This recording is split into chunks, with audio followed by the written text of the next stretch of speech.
what says that you are excited, I guess, about doing what you need to do? How do you force yourself?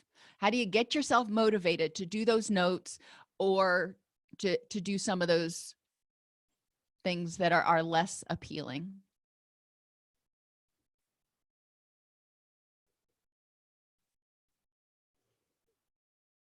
Okay, start with what Covey refers to as beginning with the end in mind. Think about your overall goal. Why did you get into this field? You want to help people. Okay, how does what you're having to do right now help you help people? Writing notes in and of itself doesn't directly help you help someone, but it helps you provide improved continuity of care. It helps you bill so you can keep the doors open so you can help more people. So you really need to kind of drill down and figure out, how does this help me meet my overall goal? Focusing on the mission and vision, definitely. It is important to pay attention to. What is your agency's mission? And that should be something that we really encourage people to look at before they even accept a job with our agency. Are you on board? Do you believe that this is your mission in your job? And if not, then, might not be a good fit for them. Factors that enhance and impact motivation: people's sense of purpose, their feelings of achievement, their safety, their respect, their sense of appreciation, the amount of support that they get, the opportunities they have to do what makes them happy and fulfill their meaningfulness, their sense of empowerment and voice, going back to that whole trauma-informed approach of empowerment, voice, and choice, and their sense of community. And if you look back at risk and protective factors for substance abuse, for mental health issues, a lot of them parallel risk factors for employee turnover. We need to make sure there's consistency. We need to make sure that there's a sense of community and belonging. So let's talk about, what do each of these things look like at your facility and how can you enhance them for each staff member? Thinking about the staff members that you supervise, all right, just picking one or two. How can you enhance their sense of purpose?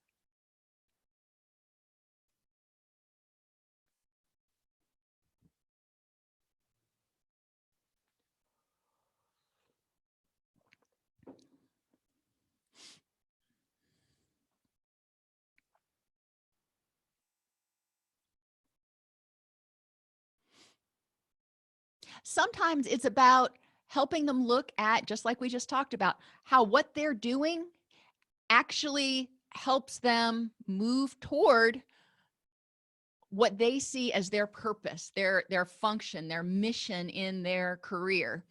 We need to help them see how everything that they do contributes to that.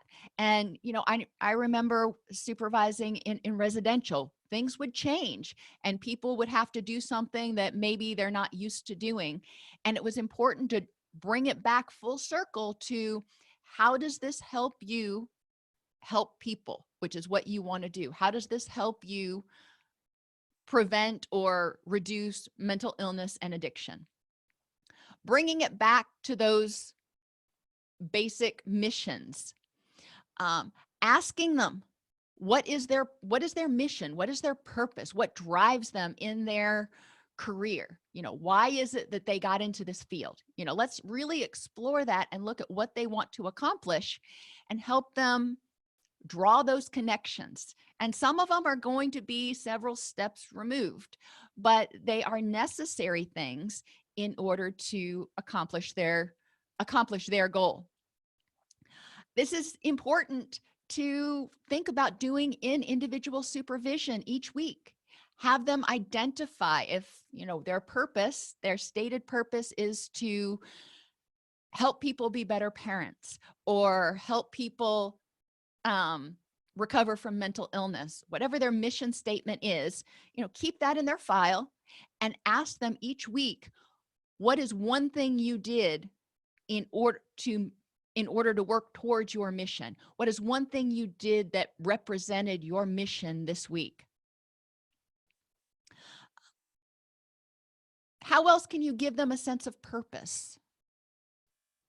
And this can also be an issue to address when they have clients that relapse or that drop out, or you know, for some reason it doesn't go as planned. Their purpose is to help people feel better and to recover. And, they have 5 clients on their caseload that are either um, not committed to treatment. And we talked about, looking at the reasons for resistance before, um, and trying to help them address those issues. But you've also got people who just plain drop out. And that can really make people start questioning themselves and whether they're actually making a dent, whether they're doing anything. So we want to make sure that we're not only asking them, what did you do? But we also want to look at anything that may have undermined their sense of purpose and help bolster them. Some of that also goes with feelings of achievement. So in order to enhance their feelings of achievement, there is more to work than just your clients' satisfaction levels. We want to see them getting better, true. But what also helps you develop a feeling of achievement? For me, I know when clients come back, a month later, 3 months later, whatever, just to visit, not for treatment again, but they come back to visit and let us know how they're doing. That always makes me feel good. Now, we can't force clients to come back, but how can you help staff see that they are making a difference? If you watch the news, it seems like as a society, we're getting sicker and more unhappy and more problematic. How can we help people not get frustrated by this and see that they're making a difference?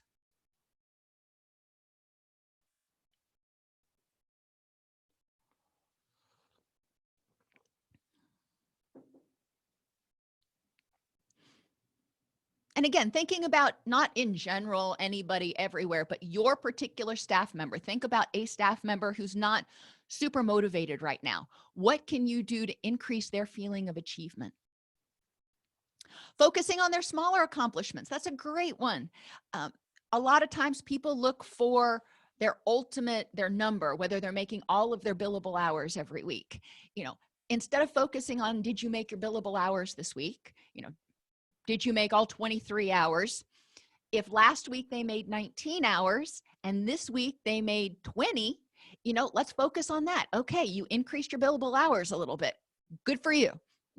What did you do differently that helped you, or what was different this week that helped you, and help them build on that. People need to have a sense of safety. And, a lot of times in our jobs, we have the thing of safety that we're talking about is our sense of security, safety in our job, that we're not going to lose our job. Because a lot of times supervisors come down with, do this or else. Do this or you're going to get put on a performance improvement plan. Do this or you're going to be transferred. We need to help people feel a sense of safety and support, which, support's down there a little bit later.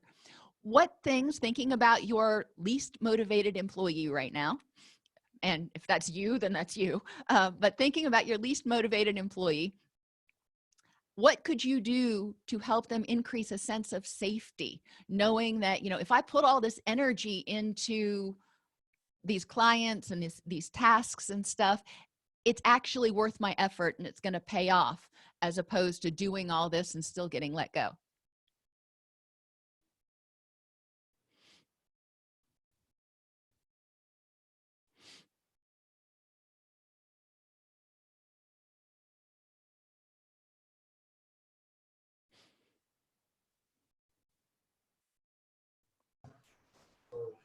Don, can you repeat the question? I got distracted. I think I missed it a little bit. What can you do to enhance safety, the feelings of safety in your staff, so they're not worried, all the time that if they don't get their billables up, they're going to get fired. If they do this wrong, they're going to get fired, so they don't have that constant voice in the back of their head going, you better look out or you're going to get fired. How can you help them feel safe, so they're willing to put the energy, they're willing to invest in the organization as well as the clients.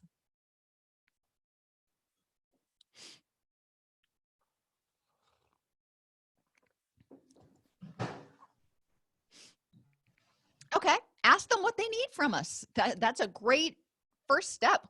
What is it that I can do to help you? How else can we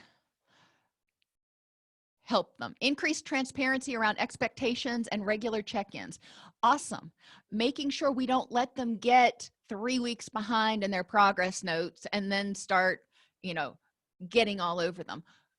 Should we have to micromanage? Probably not. But for some employees, they need that level of connection and that level of motivation coming from us saying, there's 17 ways I can support you, but there's only so much I can do for you. You're going to have to do the rest, on your own.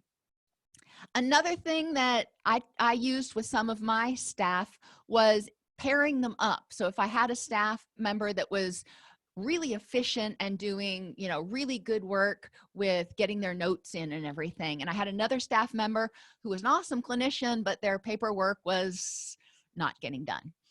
Pairing the two of them up, so the person who was having difficulty making their billables or doing their notes could model their day after the person who was more efficient in order to see what they did differently. Because a lot of times my staff members who weren't getting their notes done were saying, I don't have time, I can't do it. But then I had, other staff members who were able to do it with no problem. So helping them help each other was another technique I used in order to help staff figure out how to get their meet our basic expectations.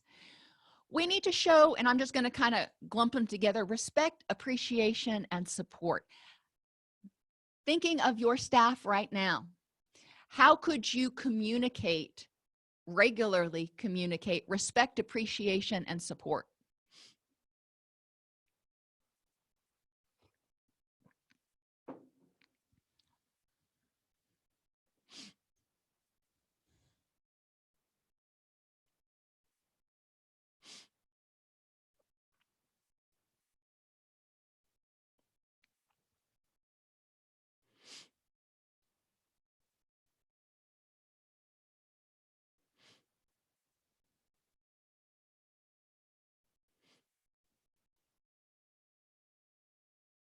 What's one thing? What's one way? I mean, we talked about this some last time.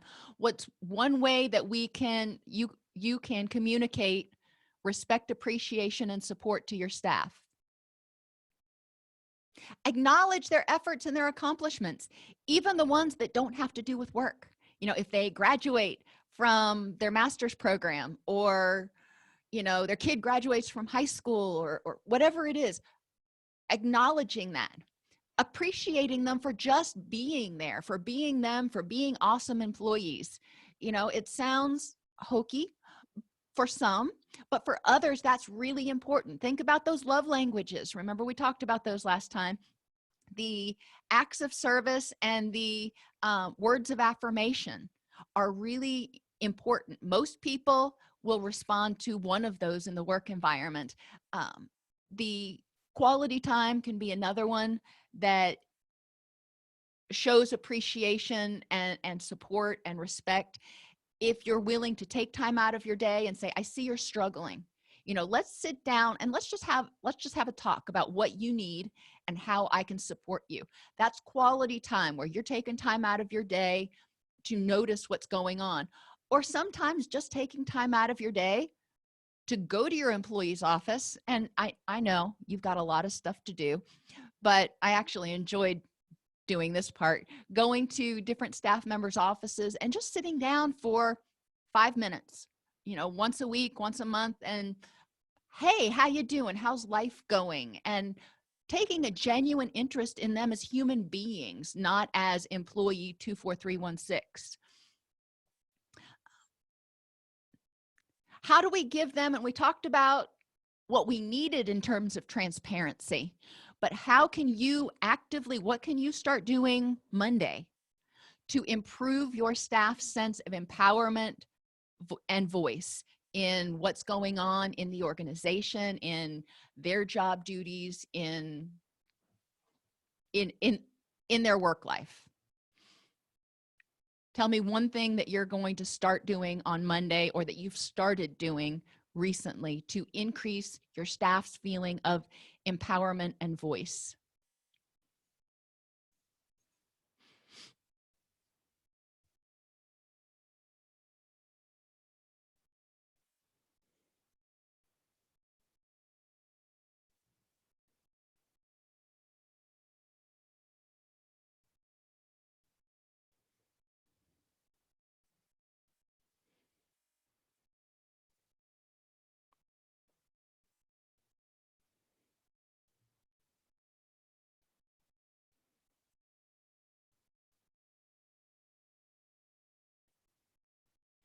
Ask for their ideas to inform decisions. If you know that something's got to change, at Meridian, when the rules changed for Medicaid and we had to see people for their assessment within 72 hours, the way we were doing it wasn't working. And it was the way we handled it then didn't empower our staff to really put in much voice. But retrospectively, you could look at it and say, if that should happen again, instead of senior management figuring out how to make it happen, ask them, say, this is what we've got to start doing now by regulations. What do you think is the most effective way to do it? Let's brainstorm and think about ways that we could make this happen that would be doable. Doing assessments all day, every day is exhausting. And most people don't want to do that. And that was the first thing that came down from above, was that we were just going to create an assessment position. And nobody wanted it. Nobody wanted to do just assessments all day, every day. So they eventually decided that the outpatient clinicians would rotate and everyone would take one day a week where they would do assessments all day, every day. And then the other 4 days, they were seeing clients individually. And that's how it ended up kind of working out. But staff didn't feel like they had much input into that decision. So definitely, when things are getting ready to change, when you know that there's a change coming down the pike, when senior management knows that there may need to be a change, or they find that there's a gap in services they want to figure out how to fill, asking the people who are on the line, what do you think the best way is to fill this to maximize client engagement and to help you feel, like you can do what you're supposed to do. Encourage their involvement in agency committees if they can, and meetings about things impacting the agency. Sometimes that means going, if you're at a nonprofit, a lot of times the board meetings are open. So sometimes that means going to board meetings and speaking if you have something that you want to put out there, like a new initiative. Not all agencies handle it that way. Some agencies say you've got to go to your supervisor and up through the chain of command. But letting staff know, what is the procedure for how to handle things if you want to make a change. If you think that, if we did this just this little bit differently, it would be so much more efficient and effective. Okay, don't sit on that. How do you communicate that to get people who can make that change aware of it? Do you need to go up through your supervisors? At our organization, it was an unwritten rule that you were supposed to do that. So I would go to my boss and he would say, okay, make an appointment with the CEO and go talk to her. And after I talked with her, then she would say, okay, why don't you come to a board meeting? So there was a process to do it. But a lot of people weren't aware of that process, or they were afraid of the process because they were afraid of, stepping on toes or making people angry or not being taken seriously. If my staff wanted to make a suggestion, sometimes it was up to me to either carry it for them, or I preferred to empower them to do it themselves. I'm like, okay, I think that's a great idea. Why don't you tell Richard? And if they didn't want to go to my boss, then I'd say, let's go tell him together then. Because I wanted them not only to feel empowered that they were the one making this happen, but I also wanted them to realize that they had a voice and people were going to listen to them. They weren't just somebody working under me. And finally, one of the most important ones is community. How do you get people to feel like it's basically a work family, as opposed to they're coming in, they're punching their card, they're doing their job, they're leaving, and they are employee 24673.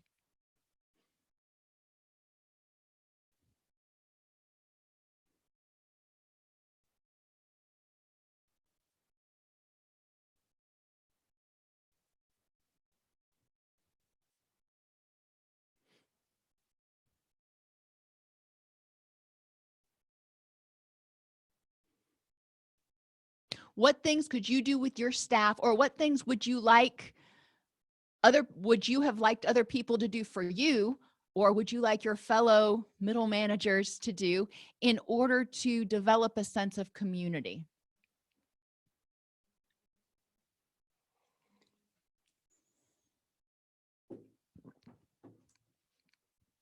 Okay, give accolades. That's one of those things. Schedule regular agency fun or agency-wide activities that are encouraged to attend. And if you can do it during work time, all the better. I know we used to have our holiday parties. We like to have things catered. So like every quarter, we had a team celebration or a department celebration. The entire detox unit and residential and outpatient and everybody that was part of the addictions program, we would have food catered in. We'd celebrate everybody who had a birthday. We'd celebrate any accomplishments, new babies, marriages, graduations, whatever, during that quarterly party that we had. And it made people feel recognized. Sending out cards or giving people cards is another big thing that really you can go to the dollar store. It's not like it takes $1 million to get a card for somebody if they've had a loss in their family, if they've experienced something, just to show your support. One person or one card can be signed by every person. So, 99 cents or, $1.15, depending on what your taxes are. And that can really mean a lot to people that, hey, you noticed I was absent, or, hey, you're there supporting me in spirit.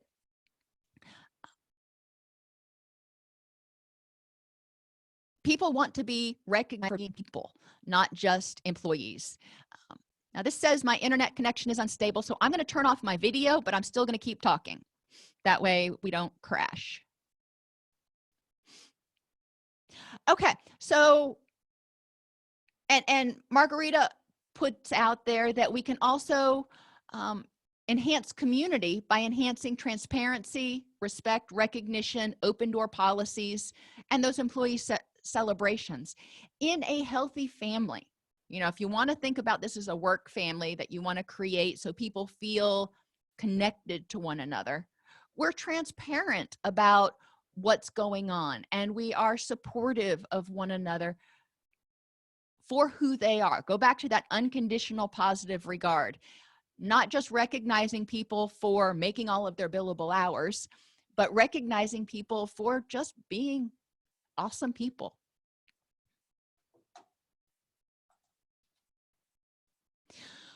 What does reduced motivation look like? Well, sloppy or incomplete work, tardiness, wasting time at work, lack of service plan, individualization, they're just, or treatment plan, whatever you call it in your organization. When you start seeing their work quality go down, in however that is. Often that means they're either overwhelmed, burnt out, and or lacking motivation. Generally, when you're overwhelmed and burned out, your motivation's in the toilet. Like we've talked about before, identifying what that behavior is saying. What is that behavior communicating to you? That they're overwhelmed, and it may be, work is the same, but their personal life has gone a little wonky right now. And yes, they should set work-life boundaries, but we're human. If you've got all heck breaking loose at home and you're exhausted when you come to work, then it's going to be harder to be motivated to do your job. You've only got so much energy. And, that's going to be a temporary thing. But during that period, it's important to acknowledge it, to validate it, and to say, okay, I see you're struggling right now. What can I do to help? How can we help you out? We see reduced attachment by people getting disengaged. They quit talking to their colleagues. They just come in, they do their thing, and they leave, and they don't hardly say boo to anybody. They fail to take ownership or responsibility for the success of the program and the success of what's going on. Instead of saying, all right, it's important, let's all band together and make sure we get our billables up, or coming up with ideas for how to make things more efficient, so you can accomplish those increased billables or whatever. They're just sitting back going, it is what it is. If it falls apart, it falls apart. People who are engaged, people who are attached to the organization, want to see the organization succeed. So they are going to be coming up with ideas. They are going to be taking responsibility and spearheading ideas to try to make things work more effectively. And if you notice that you've got employees who are constantly job searching, you may not know it, or you may hear it through the grapevine that, so-and-so is looking for another job. And if they're looking for another job, then obviously their motivation, attachment, and morale at your organization is not ideal. And it may not be too late to go to them and say, let's talk. But it's important that you pay attention to what's going on. And reduced morale can be evidenced by complaining, irritability, focusing on the negative, and reduced motivation. So what behaviors specifically in your staff member, think about that least motivated staff member right now, or that least attached staff member. What is one behavior that you're seeing in that person right now that indicates that they are not motivated and or not attached?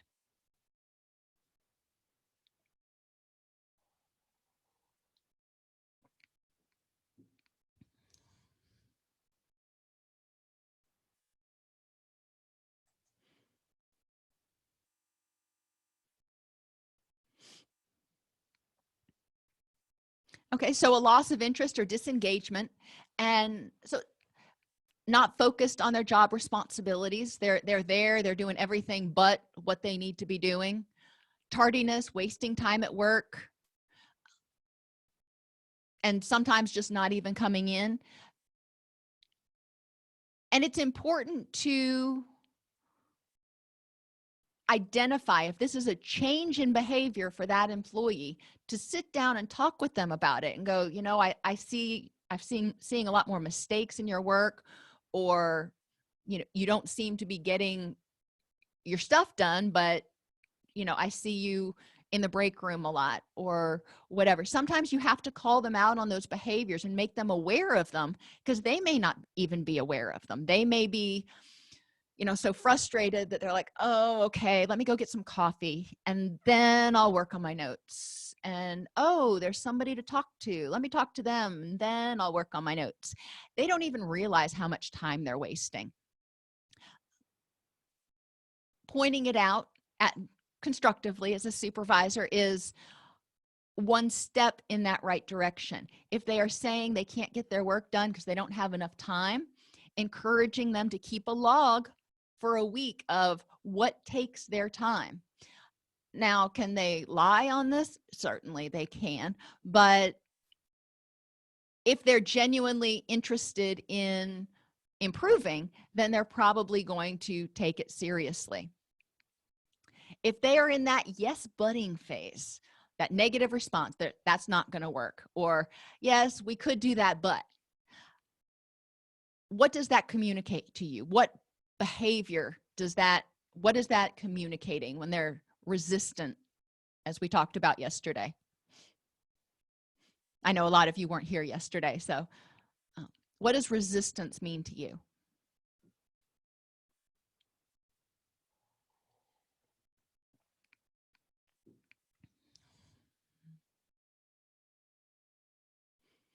Could mean they're frustrated. They don't feel like if they do something, it's going to make a difference. So why try?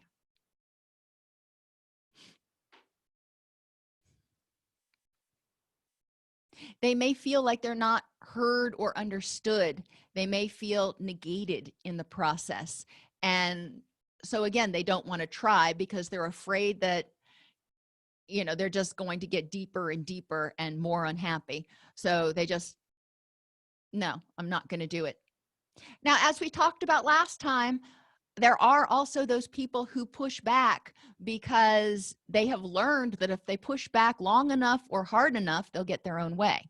And it's really hard to undo that, to unteach or unlearn that. It can be done, but oftentimes there has to be a sacrificial lamb, as they say, because somebody will have to push back long enough and then end up getting transferred or fired to communicate the message that you're serious. When you tell them to do something, they have to do it. And you'll tell them why. It's important that we communicate the whys behind everything. Why are we changing this procedure? Why do I have to do this additional form? Why do I have to do this? We need to tell them the whys. We need to work with them to figure out the hows. Okay, now we know why we have to do it. Now let's work together to figure out how we can do this in the most meaningful, efficient manner. If you're going to have to do it, figure out how to do it. But remembering that not all pushback, not all resistance, not all burnout is because of trauma.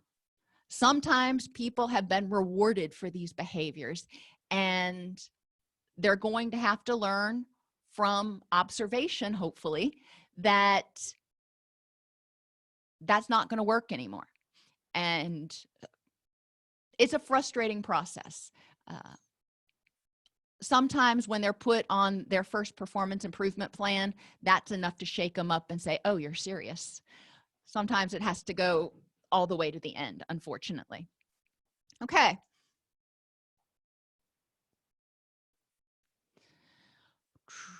What types of factors at your organization are maintaining disruptive behaviors? These behaviors like being tardy and not doing your work, and these low morale, low attachment behaviors. When we talk about parallel processes, not being committed to the treatment or sloppy work. What other parts of your organization do the same thing? And I'll give you an example with this one, since it's been a while since we talked about parallel processes. Clients sometimes will want us to do things for them. They will want us to fix it. They will want us to do whatever. They won't do their homework assignments. They don't seem to be spending as much time doing what they're supposed to do. They don't seem as dedicated as we would want them to do. Does this sound familiar? So staff members go, well, if you're not going to be dedicated and you're not going to give it 110%, why should I?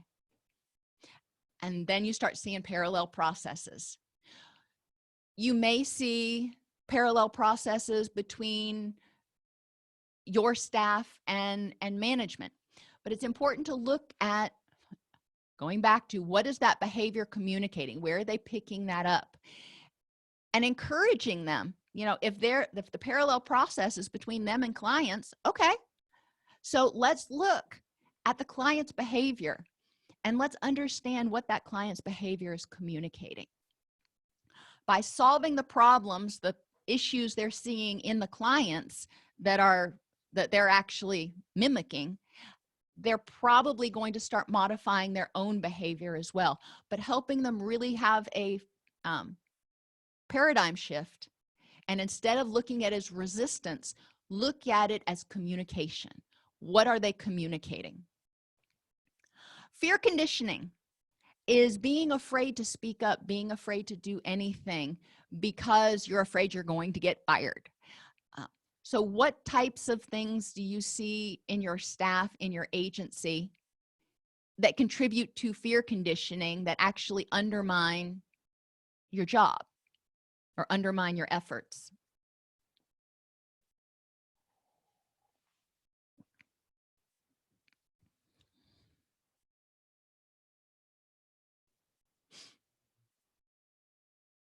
One thing I would see at mine, and I still want you to share yours, one thing I would see with mine is people not being willing to admit when they made mistakes.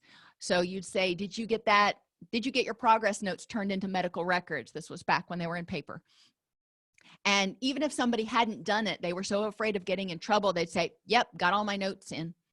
And if the supervisor didn't go check, a lot of times that would go, we'd take them at their word, and they would have every intention, I believe, every intention of getting that note done and in, but it still might not get done. So there's a lot of lying to cover up things that they don't do or mistakes that they make.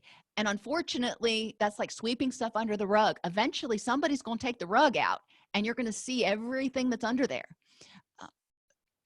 Fear conditioning keeps people from being honest. And it's really important to try to create a climate where staff do not fear making mistakes. They understand that there are consequences for mistakes, but those consequences are reasonable and legitimate. And if they own up to their mistakes, if they admit their mistakes first, instead of me having to find out about it during an audit or something, the result is going to be much different. If I find out that during an audit that there are no notes in these clients' charts for 3 weeks, there's going to be hell to pay, because now everybody knows. Now there's paybacks. Now it resulted in major negative consequences for the entire organization, and it's going to start at the CEO and it's going to roll downhill. If they came to me ahead of time and they said, I know we've got an audit coming up, I'm like 3 weeks behind on my notes, would I be happy? No. Would we have to figure out a way to prevent it from happening again? Oh yeah. Would I work with that person to make sure that they got caught up? Heck yeah. That's just self-preservation. But helping them recognize that there are, if they own up to their mistakes, or if they tell us when they're starting to have problems, just because they're having a problem doesn't mean they're going to get fired or transferred. We're going to help them.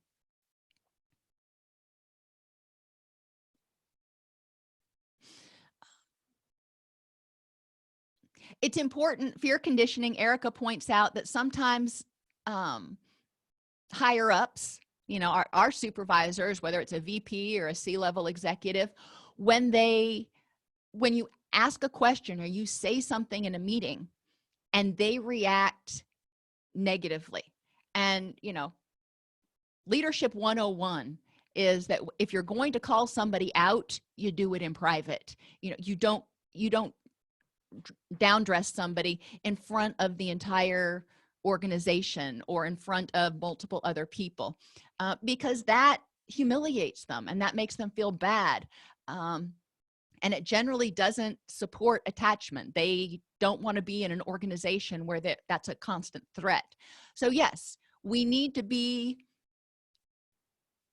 conscious of how we react. And when our staff comes to us, and I told you this story before, when I had first become a staff supervisor, I made a big mistake. And I figured out about it and I was like, crap, I made a big mistake. But what I did do was go directly to my boss. And I walked in and he's like, what did you do? I can see it on your face. I'm like, oh, I screwed up. And he had his feet up on the desk and his hands folded across his belly.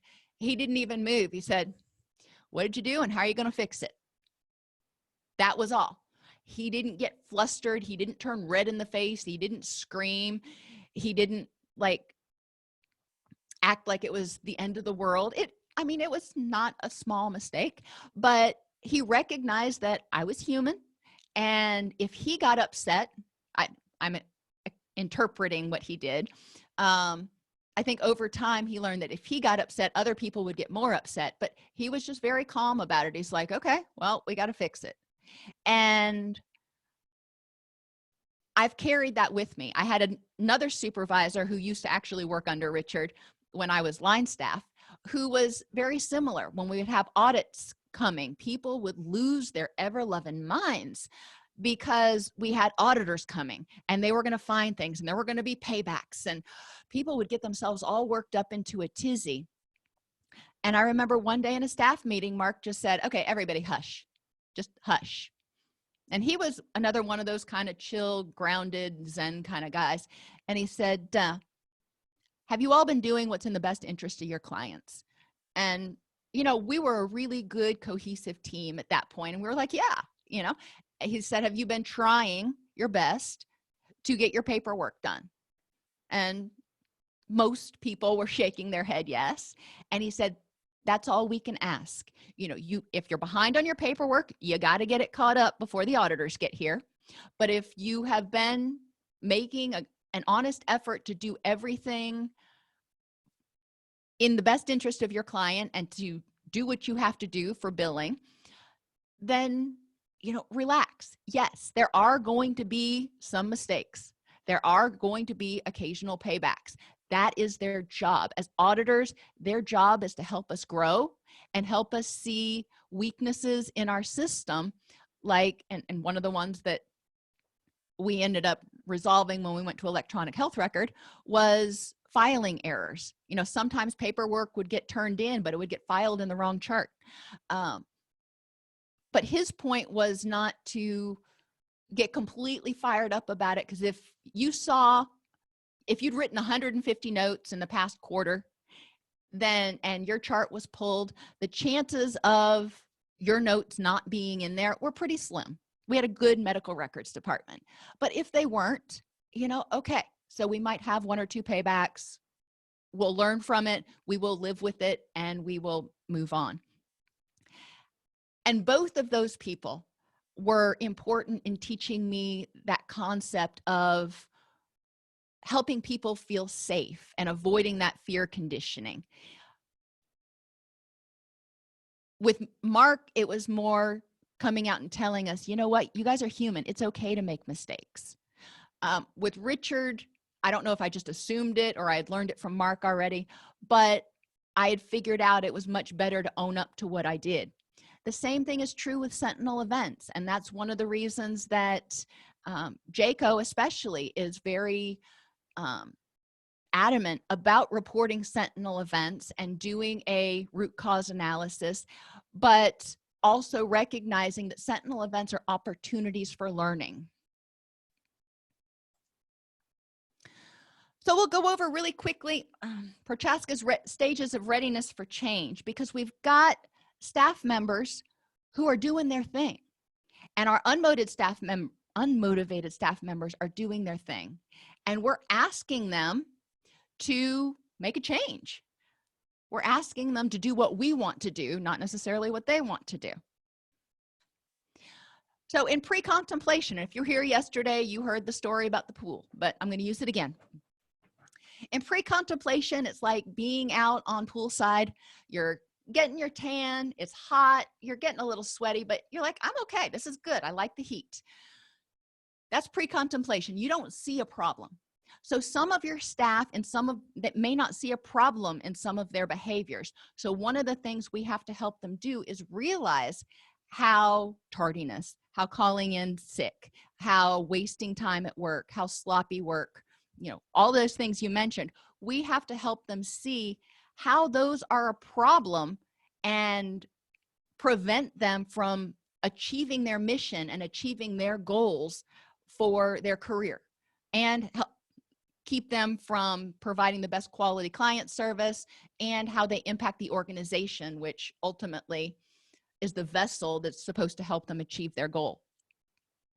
We have three kinds of pre-contemplators. The reluctant pre-contemplator just doesn't realize there's a problem, and they're easier if you start helping them see, how much time they're wasting, or how much it costs the agency when they call out sick, or whatever you need to help them see to increase their motivation. Help them see how it's a problem.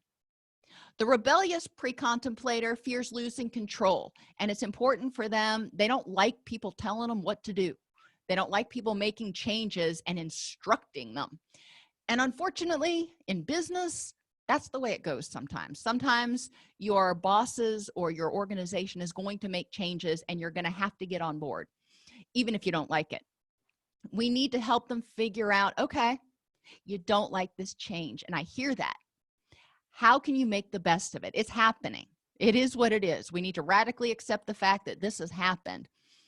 Being angry about it and stomping your feet and, doing whatever else you're doing as resistance to it, that uses a lot of energy. Is that accomplishing anything? Or how could you better use that energy to improve the situation for yourself? What is it that you don't like? And how can you use your energy to improve that? And let's talk about solutions. Sometimes it's about brainstorming. We don't like the policy that came down from senior management. All right, well, it is what it is. It happened. So what are our options? How can we make this work for us, or at least not work against us? And resigned pre-contemplators, they've tried to change. They've tried to make a difference. They've seen things come and go. They've tried to get their billables up, and they're just not coming up. Clients are calling in and canceling, and they feel helpless to change. They feel hopeless that they can get their billables up, and all of a sudden they're increasing billables, and they're not even making the ones they had before. So they may feel completely overwhelmed and resigned, like, okay, I'm going to get fired. I can't do this. How do you respond to that staff person who's already not making billable hours, who's already feeling somewhat overwhelmed, and is facing an increase in billable hours? And they're just like, I don't know. I know some of you are facing this issue right now, which is why I brought it up.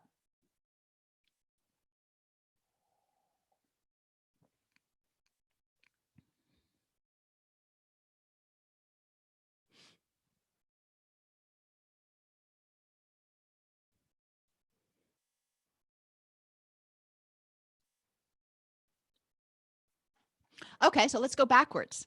Let's look at what are the reasons these people are having difficulty making billables. What's keeping them from making those billable hours? Is it they're not turning in their paperwork, their clients aren't coming? What's going on?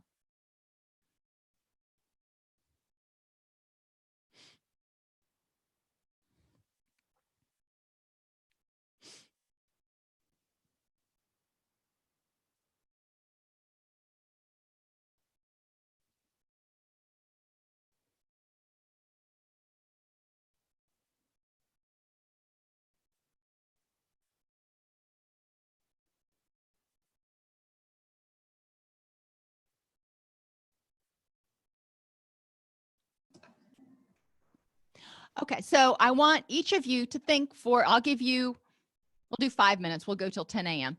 I'll give you 5 minutes to think about one reason that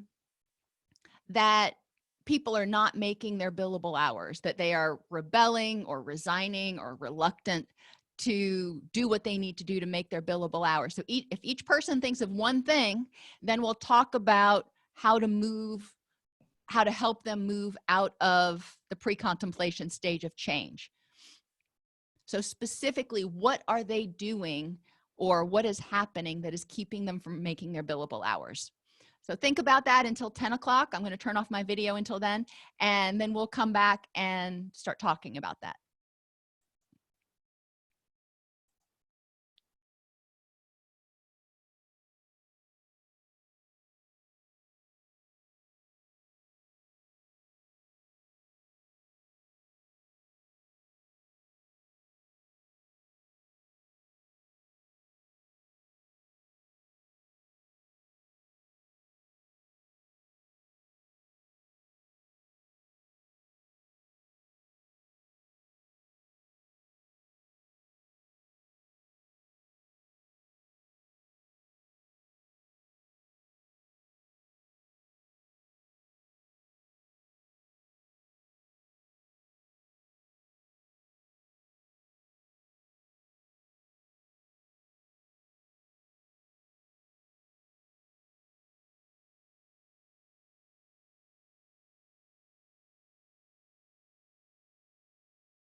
Okay, so it seems like a great deal of the consensus revolves around time management and feeling overwhelmed. So let's talk about time management for a minute. What is causing their time management problems? Are they having difficulty because their clients don't show up? I remember, that used to be an issue in outpatient where they would want us to double book people, basically assuming that 50% of our clients wouldn't show up. And I had an issue with that. Partly because I don't like wasting time and waiting in a waiting room. And I feel disrespected if somebody double books me. So intentionally, if it happens unintentionally, I get it. But so what is it that's communicating to their poor time management skills?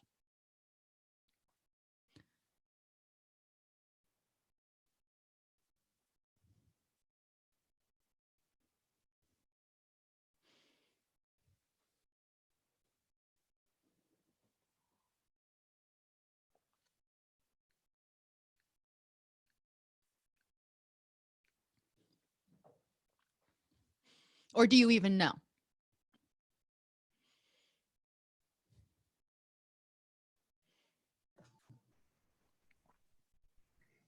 Okay, apathy and inclination to do the bare minimum. Somebody was speaking. Where are you at? Hi, Dawn. This is Josette. Hey, Josette.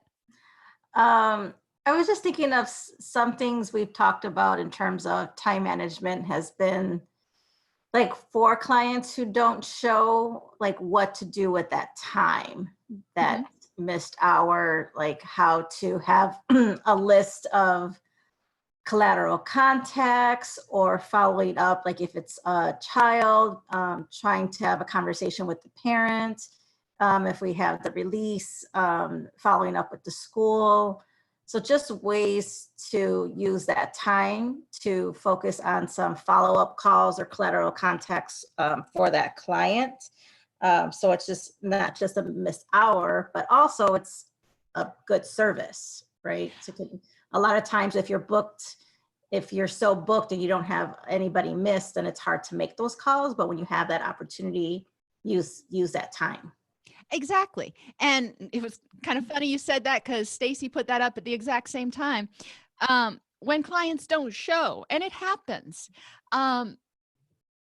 if it's not happening so much that it's impacting your billable hours, but we're just going to assume the regular sporadic no-show, encouraging staff to make a list of things that they could do when they have a no-show instead of walking around or taking an extra hour lunch break. What things could you do during that time? And if there are any other billable things they can do, where we work, there wasn't, if it was either face-to-face or nothing. So phone calls and case management, that wasn't billable. If there are other billable things they can do, have them have a list of that in their desk or on their bulletin board. So they have something to look at instead of going, well, the client didn't show. What could I do? I can't even think of anything. We all have those brain cramps because we're not as motivated to do, stuff. And I personally don't turn on a dime very well. So if I had my head wrapped around doing an individual session and that person doesn't show up, then I have a hard time thinking, okay, what are my other options? That can be one thing that they can do in order to maximize that downtime. Have them create a schedule, say, okay, what you have to get done. Why don't you create a schedule to see how you can fit everything in so you're getting it done in your allotted 40 hours or less? And sometimes when people chart it out, they look at it and they go, oh, on paper, it looks like I should be able to be getting all this stuff done.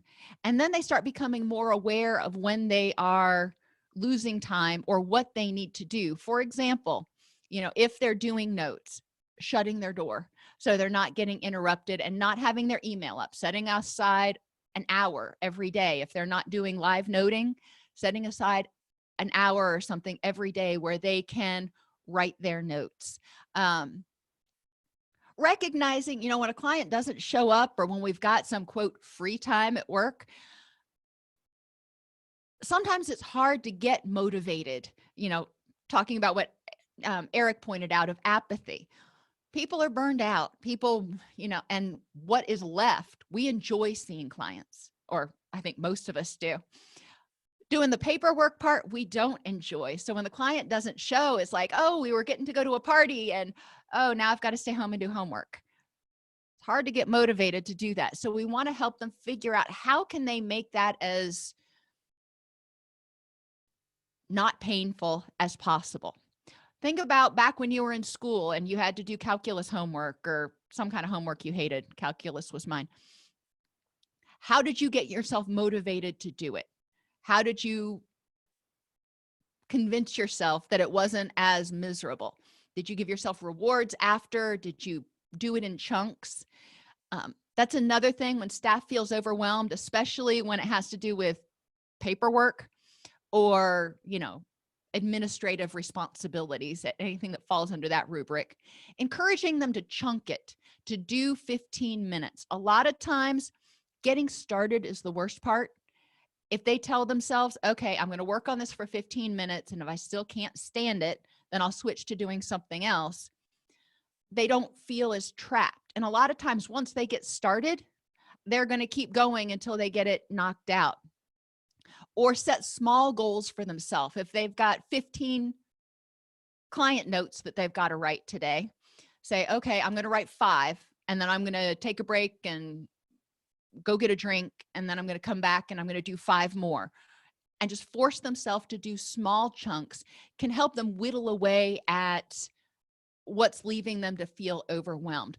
Most of the time, and please, whoever, let's see, Erica, with your staff, what is causing them to feel overwhelmed? Is it administrative stuff or is it client stuff?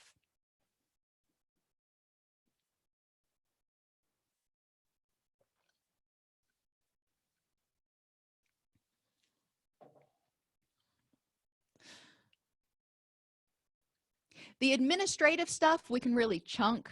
The client stuff, if you feel overwhelmed by trying to have to get 23 clients in, then we need to work with staff on why that's overwhelming. And I remember in session 2, we talked a fair amount about some places. Okay, we'll talk about the client stuff in a second. Some places have, you know, an expectation of 23 billables per week, but they have a lot of clients that no-show, high no-show rate because of transportation issues, illness issues, apathy issues, yada, yada, yada. So it feels overwhelming because you know that even if you book yourself solid every single hour that the work is coming, that you're open, you're probably still not going to make those billables because you have so many no-shows. And it's going to be important to help staff figure out, creative ways to make those billables. And that depends on your payors. Like I mentioned last time, if you can do groups are a great way to ring up a high number of billable hours really quickly. That doesn't always work. If you're working with really young children or, certain issues or whatever your format is, groups may not be something that you can do all the time, but trying to brainstorm what are some creative ways I can make billables if my clients no-show. At Meridian, one of the things we could do if we had no-shows was to go down to the assessment wing and pick up, there was almost always somebody waiting for an assessment. So it wasn't necessarily a billable in our department, but it was a billable for the agency, and that counted. Completing the paperwork is a drag, and no doubt encouraging encouraging staff if they're able to, and I'm not sure what setting you're in, but encouraging staff if you're able to do live noting, involve clients in the process of you're doing your assessment, they're there, you're typing it in, you are doing the case note and the progress note or the court note. And if the client's there, I'm not sure in your setting how that works, but if the client is there or if you're in court, doing it right then can be helpful.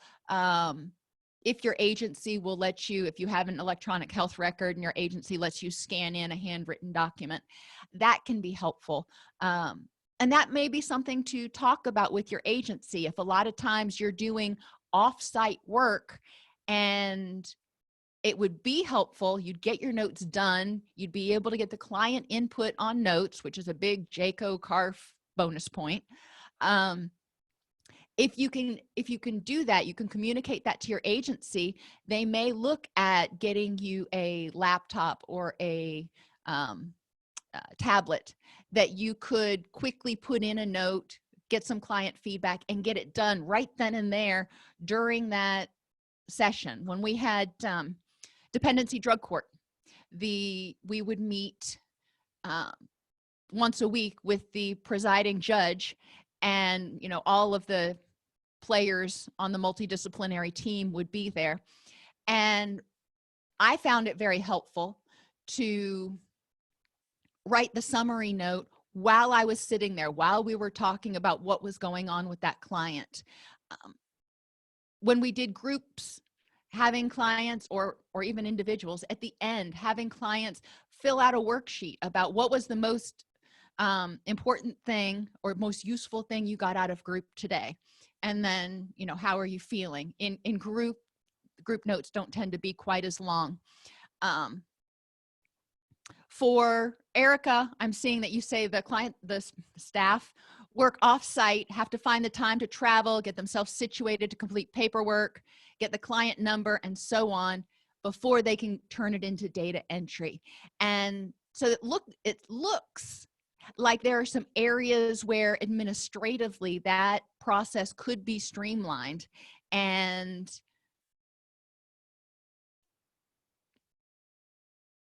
if it were my staff, I don't know how things work at your agency. One thing I would do is try to figure out how many paybacks we're having and how much it's impacting our billables by, get down to dollar numbers, by staff not being able to do notes in the field and be able to easily access the EHR virtually to pull that client number so they can do what they need to do and get it done. You might be able to show that, it would more than pay for itself to get somebody a laptop or, some sort of portable device that they can do their note on. With notes, it's easier to have a laptop that has a keyboard in it than try to use a tablet. But you can do full disk encryption on laptops. It is not hard. You can do tunneled VPNs, and that's my husband's thing. But I know there are ways to very securely log into your EHR remotely and do what you need to do. That might be something to look at as an agency in order to facilitate, to make it easier for staff to get their work done. Otherwise, helping staff figure out, is there a time, maybe at the end of every day, maybe, I don't know if court gets out at 3:30 or 4, and they can find a place at the courthouse where they can sit for an hour and do their notes and then go straight home. They can get situated, as you put it. It's going to take some brainstorming, depending on how your agency works and how each person works, thinking about what is a more efficient way this could be done and how can we make this happen. Is it even possible? Technologically, I can tell you it's possible. Whether your agency's willing, that's a whole different thing. That would probably go a long way toward increasing morale and connection to the agency if your line staff felt that, oh my gosh, senior management actually heard how ridiculously cumbersome this was, and they're working to make it easier so we can provide better services to clients. How would it look? How would it improve your image with the courts if you were able to, be there, get that number, do those notes right there, and be all on top of it? There's a lot of ways that it could be improved. If you're doing handwritten notes, well, then handwritten you can do right there. Getting that number would be a matter of, again, being able to remotely access the EHR to get that number, so you're not having to waste a bunch of time calling data entry 6 times to get a client number or something. So, brainstorming, where are you losing the most time and how could you do it efficiently? And how would this benefit the organization? If you're going to have to convince your bosses, how would it benefit them financially, not only from reduced paybacks, increased billable hours, increased positive vibes in the community, and reduced turnover? We know turnover is expensive. So, all of those things, in my mind, add up pretty easily to a couple of laptops. And that your agency may even have some laptops. You don't need a super fancy, fast laptop to do a progress note and to VPN into somewhere. So they may even have some that they could use, or they could get some donated that are, 3, 4, 5 years old. Um, they're not going to run video games or anything, but they'll get the basics done for word processing. Brainstorming things like that and saying, okay, I see you're struggling, and maybe walking through it with them one day and seeing what they see if you haven't been on the line in a while is it's really important in my mind to do that frequently, even if you are a C-level executive, to go down and visit or shadow line staff or middle management for a day just to see what it's actually like, because we can get really detached if we're sitting up in our little ivory towers, remembering how it used to be. Memory is not that great. We forget, just kind of like childbirth. You forget how awful it was at times, you know shortly after it happens. And when you're in management, you can make things look really good on paper, but in application it can be a lot harder. So for a lot of staff, that would help them feel advocated for and feel heard. And that's, in this big scheme of budgets, that's actually a pretty small thing.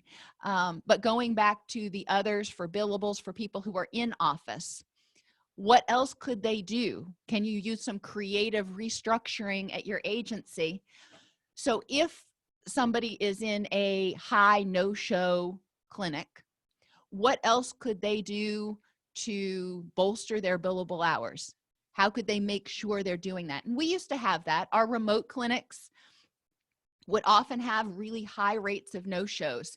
There are 5,000 people in the entire county, very poor, very rural. And, sometimes people would have other stuff that would come up, or, there are a lot of different motivations or lack of motivations. So what could we do to address the reasons that people aren't showing? If they're not showing because they don't have childcare, they're not showing because they don't have transportation, how can you address that? And I said it yesterday, I'm going to say it again. And I know some of your agencies aren't on board and some of your payors may not be on board, but where you can, when you can, considering doing video-based e-therapy. And that means video-based means being able to see both of you, not just them being able to see you, but being able to see them, see their nonverbals. That minimizes a lot of the hurdles that a lot of people have coming into treatment. And most people, not everybody, there are some people who are not financially able to afford a smartphone, but most people have a smartphone that they can download an app on and do virtual, HIPAA compliant virtual counseling. If you have the occasional client who doesn't, figuring out other ways that they could meet that need. Is there a room at the library that your agency could commandeer, rent, whatever word you want to use, that people could go in and use that as a telehealth suite? Is there a room at one of the pharmacies? Pharmacists sometimes have a room right off the pharmacy where they can do private patient consultation.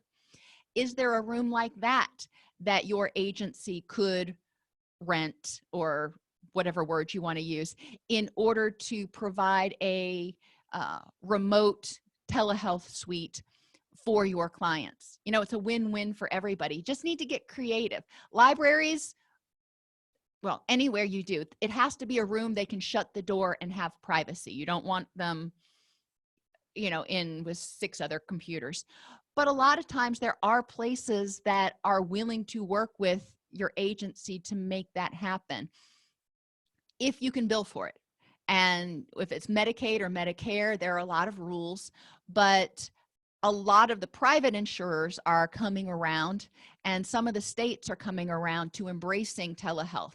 So that's your CFO or your COO would need to look at what is and is not billable virtually. But that could be another way to address some of those rural or high no-show areas. And it may be a matter of changing programming.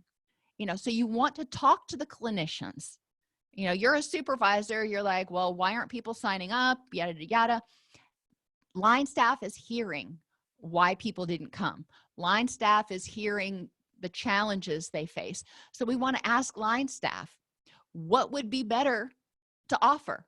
Or is there a method that would be better? Maybe we do in-school counseling. So we're actually going to the schools.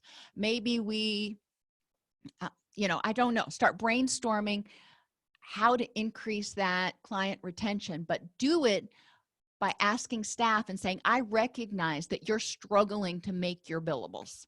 I recognize that you're struggling to have enough hours to bill. So let's talk about ways you could make those billables.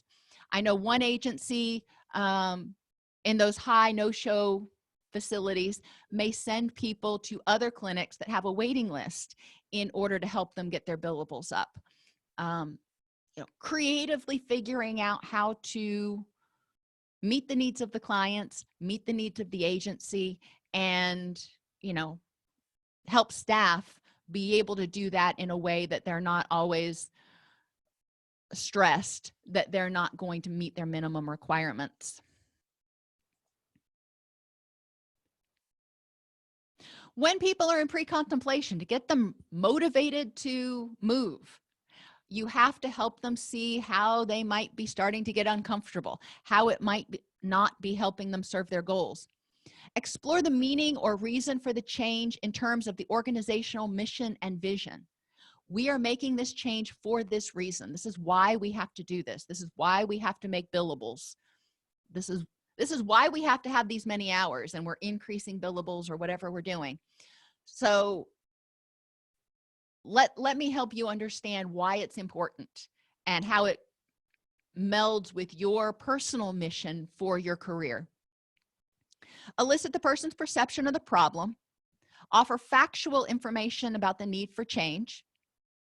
Provide personal feedback on the current situation and the need for change. Some of your staff members are going to be rocking out, and some of them are not going to be. And if you are in a clinic where in that same clinic, you've got some staff that are struggling and some staff that are thriving, then we want to look at what's the difference. Why is one struggling and one thriving? And how can we, pull up the staff member who's struggling? Explore the pros and cons of the behavior. If they don't want to do notes, or if they want to do the minimum necessary, what are the benefits of that behavior to them? Does it mean they get more free time that they can just mess around because they don't have clients? Well, we don't really want that. We want people to be working. So we need to explore how we can make this work for them. Encourage team member feedback. Examine discrepancies between the person's behavior and others' perceptions of the behavior. If the person doesn't think they waste that much time, but you're looking at them going, I see you in the lounge and talking and out on smoke breaks, and I hardly ever see you doing any work.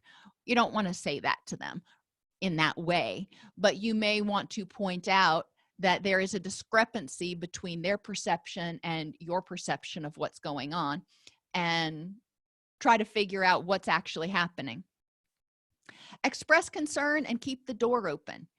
If you notice that someone is struggling, let them know that you hear their frustration, or you hear they're overwhelmed, and say, I am open to hearing any solutions. I'm here to help you any way I can.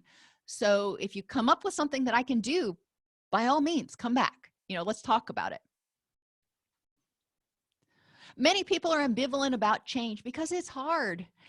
Ambivalence is expressed in several ways: through arguing, interrupting, denying, or just flat ignoring us.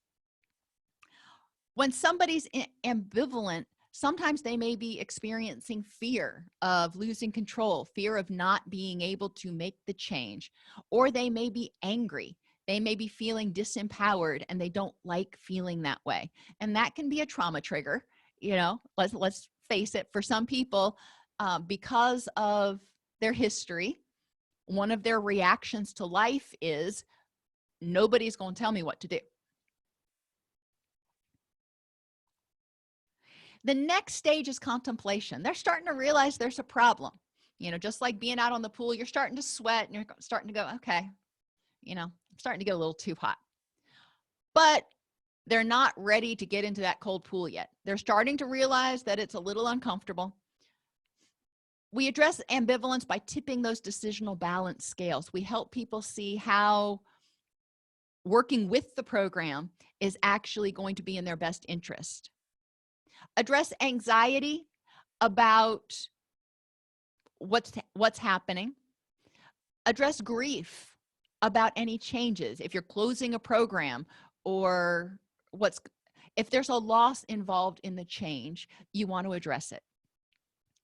And help people visualize the future. This change is happening. How can you visualize this happening in a way that works for you, that works for the agency? What do you see happening? What do you see different? And how can we all join together in this vision? And sometimes it's important to do this in a full-on staff meeting, so everybody can come to the same visualization. Everybody can have that same holodeck experience, if you will. Help the person recognize the problems contributing to the current situation. And that's what we've been talking about, identifying some of the things that are making staff feel overwhelmed, some of the things that are making staff have difficulty with time management. Sometimes they just have bad time management skills, and we need to help them with that. But help the person acknowledge the problem and generate an intention to change. Recognize that, okay, I do need to get better about that. Help them develop optimism that they can do it.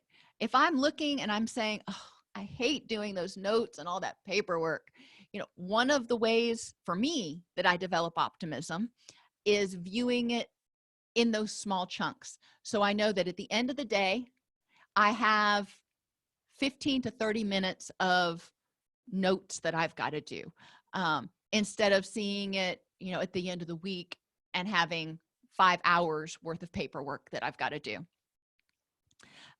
Help people see how getting on board with the change or doing what they need to do is going to make a difference in their stress levels, in the organization, in the clients, and help them get closer to their mission. Show curiosity about the person's strengths and explore how those skills and competencies may be negated by their current state.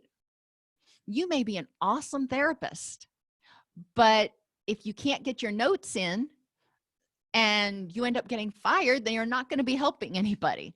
If notes aren't in, if you don't write a note, then it didn't happen, basically.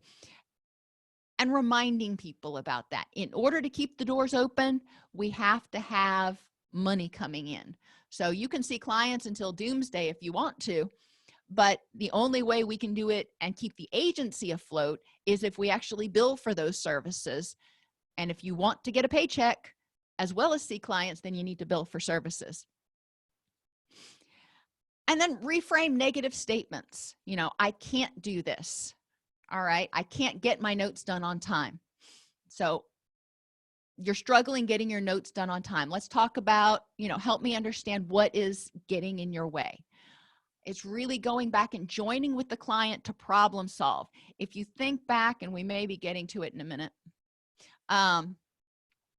if we're consistent, if we're responsive, if we're attentive, if we validate their point of view, because it's their point of view, if we're empathetic and we help them generate solutions, we are going to create a much more committed workforce.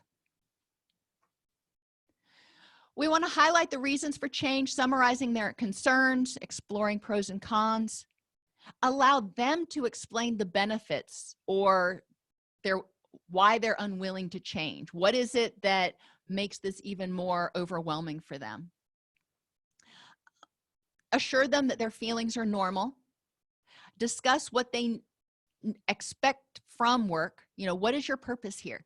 And you don't want to put it exactly that way because that sounds snide, but we want to understand, why did you get into the field?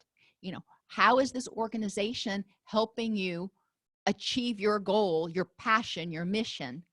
And then let's again look at how all this other stuff, the administrative stuff, is necessary in order to help you achieve your mission of reducing mental illness, as well as keeping a roof over your own head.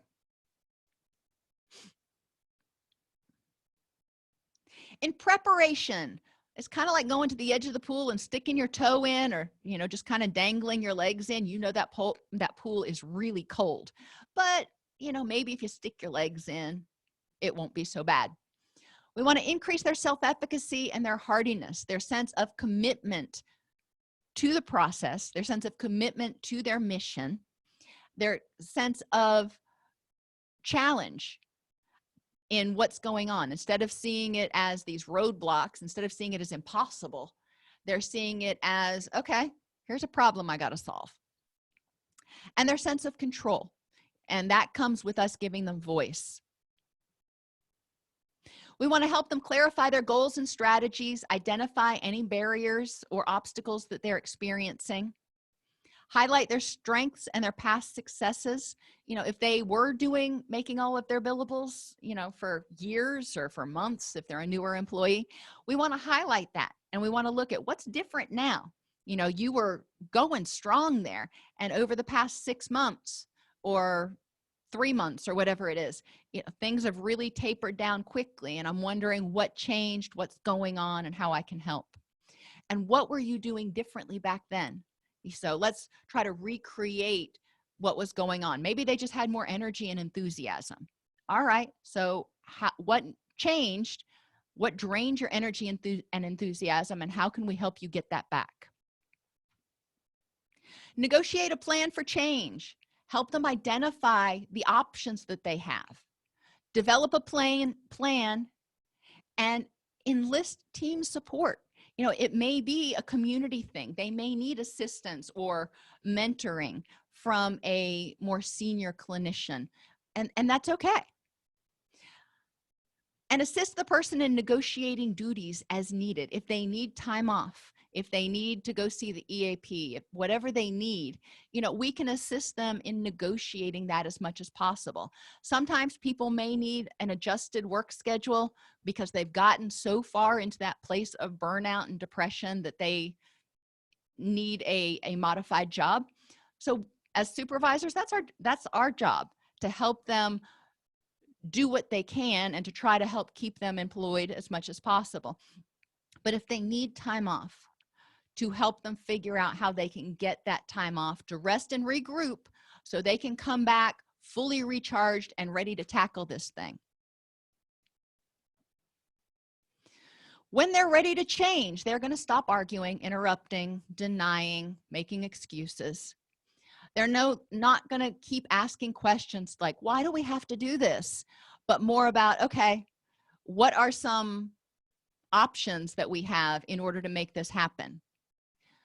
They appear more calm and peaceful instead of coming in a, grumpy old mood, like, I hate being here, I hate this place. They come in and they're like, all right, today's a new day. We need to encourage our staff to try to be mindful of how they feel and approach work with that attitude, walking in going, all right, today's a new day. Yesterday may have sucked, but that doesn't mean today has to. Or yesterday was awesome. Let's see if we can make the same thing happen today. With barriers, we want to ask them what's gone wrong in the past. What's keeping them from making their billables or making this change. Provide all necessary information and look at reasons they may be having difficulty with whatever you're asking them to do. Clients having a lot of emergencies, audits and non-standard activities taking up too much time, their own personal health problems, depression, burnout, dissension, and low morale among the rest of the team, or varying skill levels. You know, a lot of times with my team, I would have people who'd been there for 15 years and people who'd been there for 15 weeks. And even though they both had the same amount of schooling, they both had master's degrees, you know, one was very new and was still trying to pick up a lot of things. And the other one had a lot of tools, but may have had less energy. And so looking at what for each person might be problematic. My older staff, I know when we went to electronic health records, they had a much harder time because they didn't grow up with computers. And, you know, I fall in that category. I'm not dissing them. Had a much harder time switching over to the electronic health record because they're varying skill level in using technology. It's not just about varying skills in counseling. It's varying skills in everything you do. In action, the person is ready to go. They're ready to make that change. So we want to identify ways to ensure their motivation is maintained. When they say, all right, I can do this. I love this job. You know, I want to make this happen. I want to be successful, whatever it is. Help them see how this plan that you've concocted together will help them feel less overwhelmed, less angry, less resentful. It will help them increase their clarity so they're not foggy-headed all day going, what am I supposed to do now? Helping them figure out what they need to do. What forms do they need in this intake packet?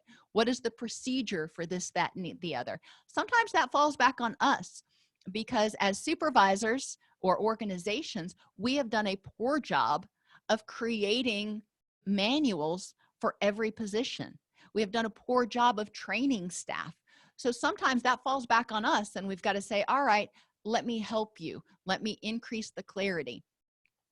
When I worked for Guardian Ad Litem, that was one of the challenges that I faced. Was the position I took was a brand new position that was grant funded, so there was no manual for it. And the people who had been doing Guardian Ad Litem stuff for years had a hard time explaining to me the entire process. So it felt very confusing to me for a good bit of the time. Physically, how will it help them have more energy? This process, you know, if they start knocking these things out, how will it reduce their fatigue, their headaches? How will it improve their relationship with their team and improve their ability to provide services to clients? Environmentally, this is where we can add motivators in the environment. We can give them good job notes. We can nominate them as employee of the week for the most improved or whatever we want to say. Making sure that we note even small changes, even small improvements. And occupationally, if we're able to do it, you know, offering raises, promotions, bonuses. Generally, that is not offered as a, well, if you fix this problem, we'll give you a promotion. It's more, in order to get this promotion, you have to be a stellar employee. So if you want to have my position, if you want to be a VP or whatever, then let me help you, you know, get the evaluations that you need in order to be promotable.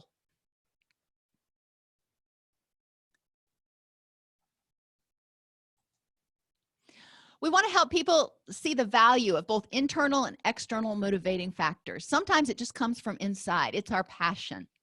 Suggest to the person that external motivations or coercions are often compatible with their best interest. These changes we're making are in the interest of ensuring we can provide high quality services to more clients or keep the doors open so we can see clients, whatever it is. And support any signs of internal motivation, including just willingness to try.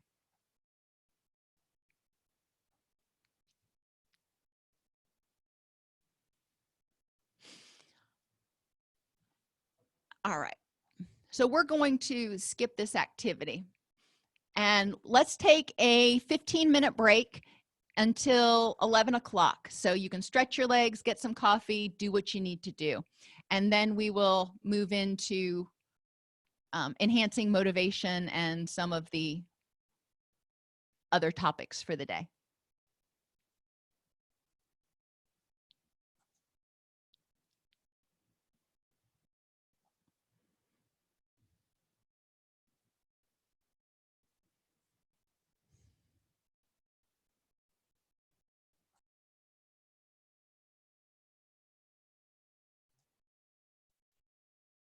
Okie dokie, and we are back.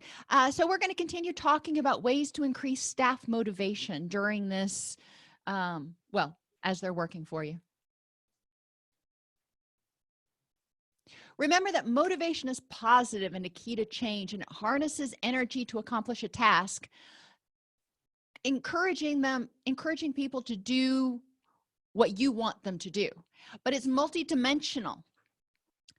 Internal urges and desires that are felt by the person got them to your organization. They have a desire to do something. External pressures we can manipulate a little bit more, and those include social pressures, environmental pressures, and work or occupational pressures. And I don't like the word pressures. We can put incentives in there. What are some social incentives? And we've talked about this today. Increasing a sense of community is a social benefit of doing a lot of these behaviors, and helping people develop ways that they may be able to job share. If you can be more flexible in your job descriptions, it may be helpful for some of your staff to minimally alter their job descriptions. For example, if somebody is in a treatment facility, if somebody is really awesome at therapy groups but really doesn't like doing psychoed groups, making it so people are playing to their strengths. And that is one of the keys of being an effective manager, is to know your staff's strengths and know their weaknesses. And because we all have weaknesses, we all have down things that aren't our strength. Paperwork may be a weakness, but we want to also look at what are their strengths. A lot of people have paperwork as a weakness. So we want to look at what are their strengths and how can we enable them to spend the majority of their time at work doing things that are their strengths, playing to their strengths. We also want to look at the person's perceptions and cognitive appraisals about risks and drawbacks of avoiding change. If they look at it and they go, well, if I don't do it, this too shall pass, then they're not going to be really motivated to change. If they look at it and they go, oh, I need to do this, or I'm going to be looking for another job, they may be more motivated. We want to find other motivations besides just fear of losing their job. That's no way to live. We're always afraid of being fired. So help them see the motivations for addressing their clients. Remember that motivation is dynamic and fluctuating. It alters over time. Some days they're going to be gung-ho to be there. Some days we all are. We're gung-ho to go to work. We're excited. We're going to see clients and, we're ready to do it. And other times, not so much. Remembering that our motivation may vacillate between conflicting objectives. If I've got days where I've got meetings all day long, I'm less motivated. I'm dragging myself to work going, ugh, I'm going to be in meetings all day. If I've got days where I'm teaching or seeing clients all day long, then I'm much more excited to get there and do that because that's what I like doing. I need to know, get my motivation going for going to those meetings because that's an important part of my job. As people's doubts creep in, if they doubt their ability to make a change, if they if they look at what's happening and they doubt that it's going to work, then their motivation is probably going to falter. So we need to help them envision this process working, whatever it is, and we need to help them envision themselves being successful. Our style can greatly modify people's motivation. We want to exhibit non-possessive warmth and friendliness. If your supervisor is standoffish or you're afraid of them, that doesn't enhance motivation a lot of times. It may keep people in a fear state, but it doesn't make people look forward to going to work.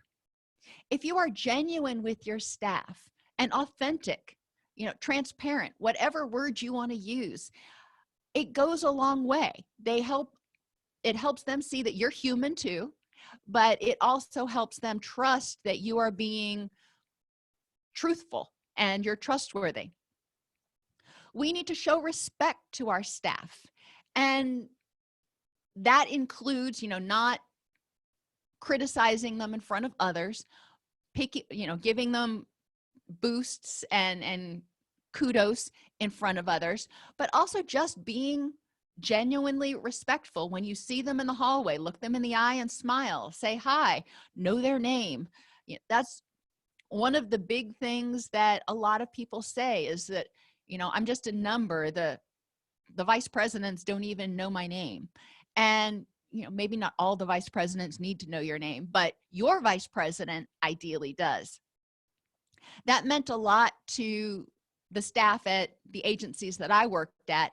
If senior management, even though they weren't in contact with them all day, actually knew staff's name. And, as a middle manager, as a first line manager, when that was my job, knowing not only my staff's name, but also trying to remember as much as I could the names of their kids or their dogs or, their significant others, and asking about them occasionally, being respectful, treating them with that unconditional positive regard. We need to have the ability to affirm, the ability to give them positive feedback, affirm what they're doing right, and focus on their strengths and their positives. They may be screwing up in this one area, but we need to also be able to affirm that they're doing well in these other 6. And empathy. And that's, like I said earlier, being able to go down onto the line, into the field, and spend a day with staff, ideally once a quarter, but at least once a year, just so you don't completely lose touch with what it's like for them on a daily basis, is really important. And just that human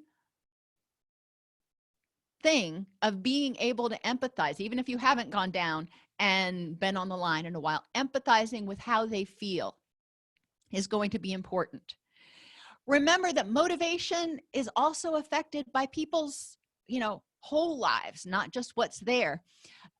The social influences at your organization may influence their motivation. If you've got really crappy morale, it may hurt motivation. If you've got really awesome morale, then people generally want to be there, want to help one another. And a lot of times you have to do a lot less because they're helping each other and you don't have to step in. But the community, the social influences in the community may also modify people's motivation. I remember when we started the methadone clinic, that was met with a lot of resistance from the surrounding community. And the people who worked there felt rejected and shamed and unaccepted because they were working there. They felt like they were constantly under the microscope. So the community influences and the community's response to your organization, if you say, I work at XYZ clinic, and somebody says, oh, how's that? That's not exactly the reaction you want. You want them to say, wow, your organization is doing such wonderful things. As managers, part of what we can do, because a lot of times we're not doing billables, part of what we do is outreach, or at least part of what I've always done as a manager is outreach and going into the community and doing talks and those sorts of things. It's important that we make sure we manage our reputation in the community, but also when things need to be changed, helping staff understand why it's important to make that change in order to maintain or enhance our reputation in the community. And distress levels and critical life events for staff may also change their motivation. We've got a lot of stuff going on right now in all of our communities, and there is a lot of chaos and a lot of disruption in people's lives. So their motivation and their tolerance for change right now, remember, change causes crisis. If they're already in crisis and then you add some more to it, it may be more than they can handle. So we do need to recognize the impact that we're having on each individual person. You know, we've got a lot of people who are, you know, trying to work from home. Your billables may be going into the toilet because people are no showing. They don't want to come in to the clinic, or they can't come into the clinic because of, you know, requests from the governor or whomever. People may be staying at home and have their kids home from school for 3-4 weeks in a row. So there's a lot of chaos going on, and they may be unsure. Like right now is a great time, you know, to capitalize on the fact that, okay, what can we do to enhance community and enhance morale among our team during this crisis? This is the time to bond together and say, what can we do as a community? Our organizational mission, for example, is to improve the behavioral health of our community. How can we do that? How can we, what unique challenges present themselves right now because of the coronavirus, and what can we do to enhance, you know, to pursue our mission under the current circumstances to make sure that people's behavioral health doesn't get forgotten about. By the same token, we also have to recognize that some people's energy is just going to be in the toilet right now because they're dealing with having their kids home all day long and, you know, just all kinds of unusual stresses.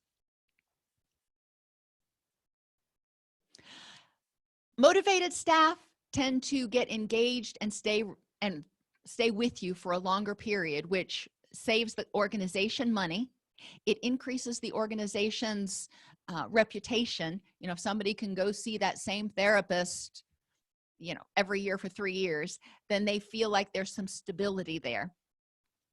People who are motivated tend to have a sense of ownership and attachment. When you're talking to your staff, listen for them to say, we are doing this, or we are launching this new program, instead of, you know, I work at XYZ clinic and they are getting ready to launch a program.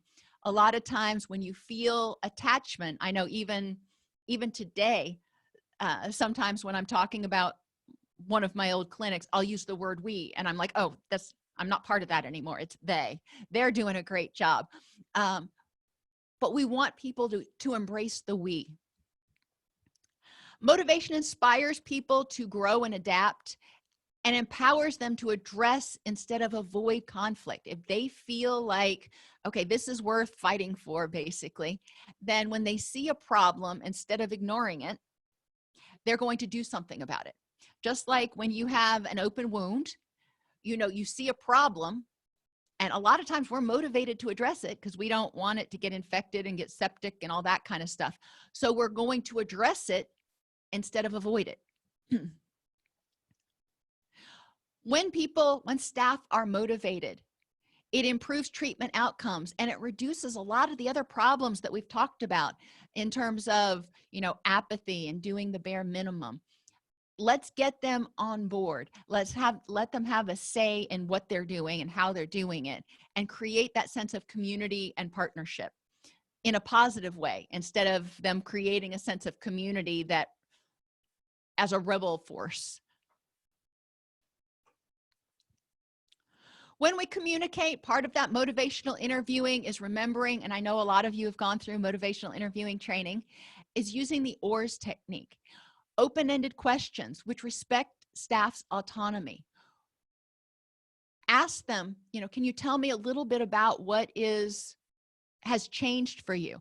When we've got staff who have prior trauma, and like I said, a lot of us have experienced it, or if they are experiencing secondary victimization, secondary trauma, it's important for them to be able to speak up, because that is going to potentially affect their motivation. If they see a lot of unpleasant things, or they hear a lot of unpleasant things over and over again, and they start feeling that sense of hopelessness and helplessness, what's that going to do to motivation?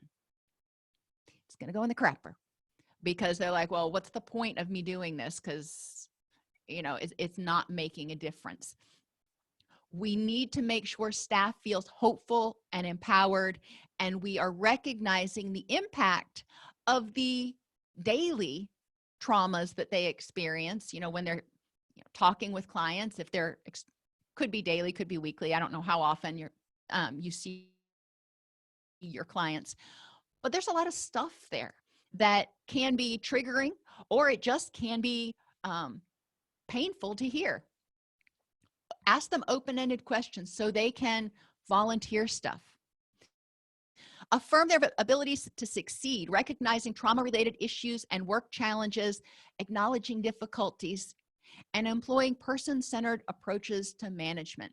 If we talk with them, most of the time, staff members will be able to come up with solutions for their own problems. These are smart people. We just need to get them focused on it for a minute. And we need to help them believe that they've got support and they are empowered to succeed. Use reflective listening more than authority, validating their experience. Even if it's not your experience, you're looking at it going, I don't get where this is coming from for you. That's their experience right now. So we want to focus on validating that I see you're feeling completely overwhelmed or disheartened at this whole situation. Let's talk about what would help you to improve the next moment. What would help improve this situation for you? And then summarize, focusing on strengths, successes, and what they have the personal power to accomplish. Help staff, or how can you help staff? Recognize that certain behaviors, like wasting time, are not in their best interest. What are some practical steps that you can take to help staff recognize when they're doing it and that it's not in their best interest?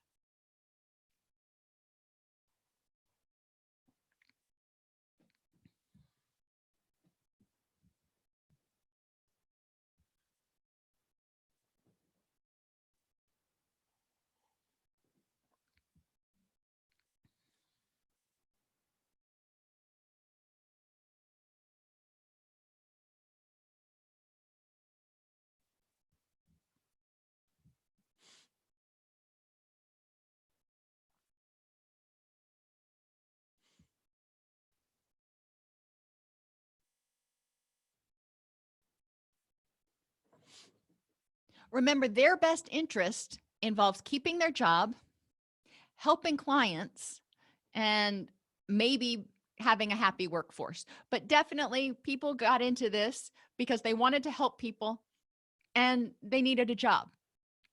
So we need to help them see how their current behaviors are preventing both of those things, not just the job. I don't want the fear thing being the entire motivating factor. How can we help staff see that positive change is in their best interest? If you are increasing billables, that's the one tangible you've given me, so I'm going to keep working on that one. How can you help staff see that increasing billables is somehow in their best interest? How is it in their best interest?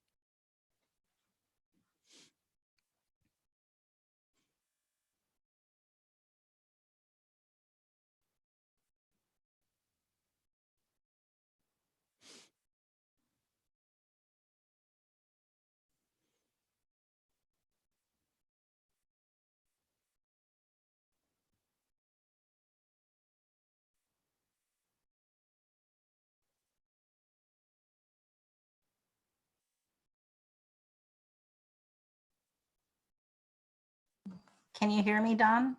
I can. Oh, I lost connection for a few minutes. So Yeah, I think it's a little unstable right now because I think a lot of people are watching the president. So oh, I okay. get that. So I had asked, how can we help staff see that whatever behaviors they're doing that are not behaviors we want are not in their best interest in terms of serving clients and achieving their personal mission, as well as, of course, keeping their job without creating this environment that where they feel like we're constantly threatening them, going, if you don't do this, you're going to get fired.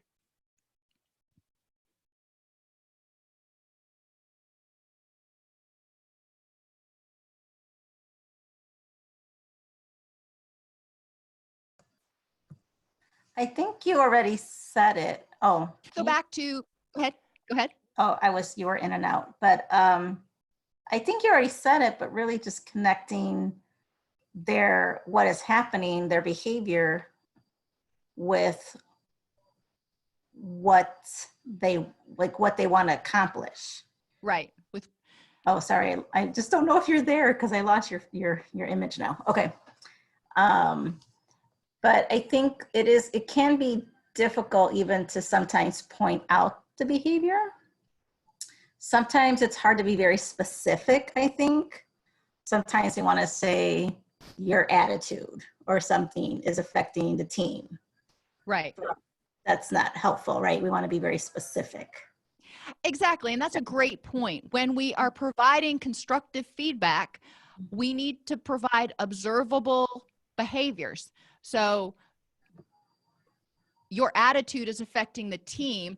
Let me give you an example, or, finding a way to say it nicely. But, when this happened the other day, when you stormed out of Sally's office and slammed the door, that caused people to be on edge. And coming up with, it doesn't have to be a whole laundry list of done me wrongs. It can be 2 or 3 examples of the particular behavior that you want changed, but giving them tangible examples so they can look back and go, oh yeah, that was probably not my brightest day. And that's definitely important, helping them understand what behavior. So if you're telling a staff member, your paperwork has gotten sloppy lately, that doesn't give them much to work with. It's important for you to point out, give them an example, show them a progress note that was, in your opinion, sloppy, and explain to them what you expect. If you're doing SOAP notes, give them a template or a rubric to go by so they know what you expect in the notes. I know that helped our agency a lot when we knew that these 11 things had to be in every single note. So staff knew if they were going to do the bare minimum, as long as they got those 11 things in there, that it was going to satisfy the auditors and we weren't going to have paybacks. And, honestly, I was usually pretty happy if that was happening. And because I set my minimums to be somewhere between a C+ and a B-, if I was going to grade progress notes. Would I love to see A progress notes? Yes. But I would not be embarrassed if they saw progress notes that I considered the bare minimum. And so setting your standards in a way that make sure that your staff are doing what you think is minimally ethically acceptable. There's minimally legally acceptable and there's minimally ethically acceptable is important, but also, like you said, making sure to give very specific examples of people's behavior so they understand what you're talking about. We can also, just like when, you're trying to change anybody's behavior, yours or somebody else's, when you want somebody to stop doing something, give them something else to do that is in competition. So if you don't want them to, waste time walking around, talking to other people, whatever they're doing. Give them something else to do that would be a positive change. How else could they use that time? Which goes back to what we were talking about at the very beginning. Maybe giving them or having them make a list of things they can do when they have client no-shows. It would be frustrating, and I think a lot of staff would resent it if they had to document what they did minute by minute throughout the day all the time. That's one of those things that I reserve for, just doing for a week or something. If somebody says, I can't get it all done in a week, and I'm having a hard time visualizing that, I encourage them to do that for a week, but it's not something I have them do all the time. That's just so I can get a baseline and see where their time is going, and we can work to develop solutions. I know some agencies make people pretty much account for every single minute that they have in a particular day. And that does drain employee morale because they feel like they're being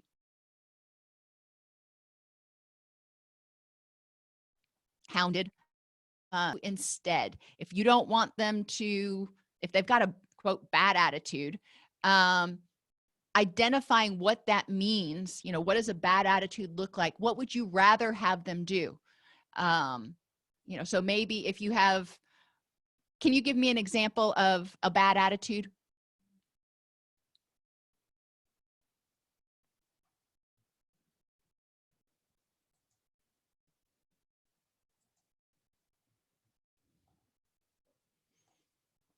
Oh, Josette's gone again.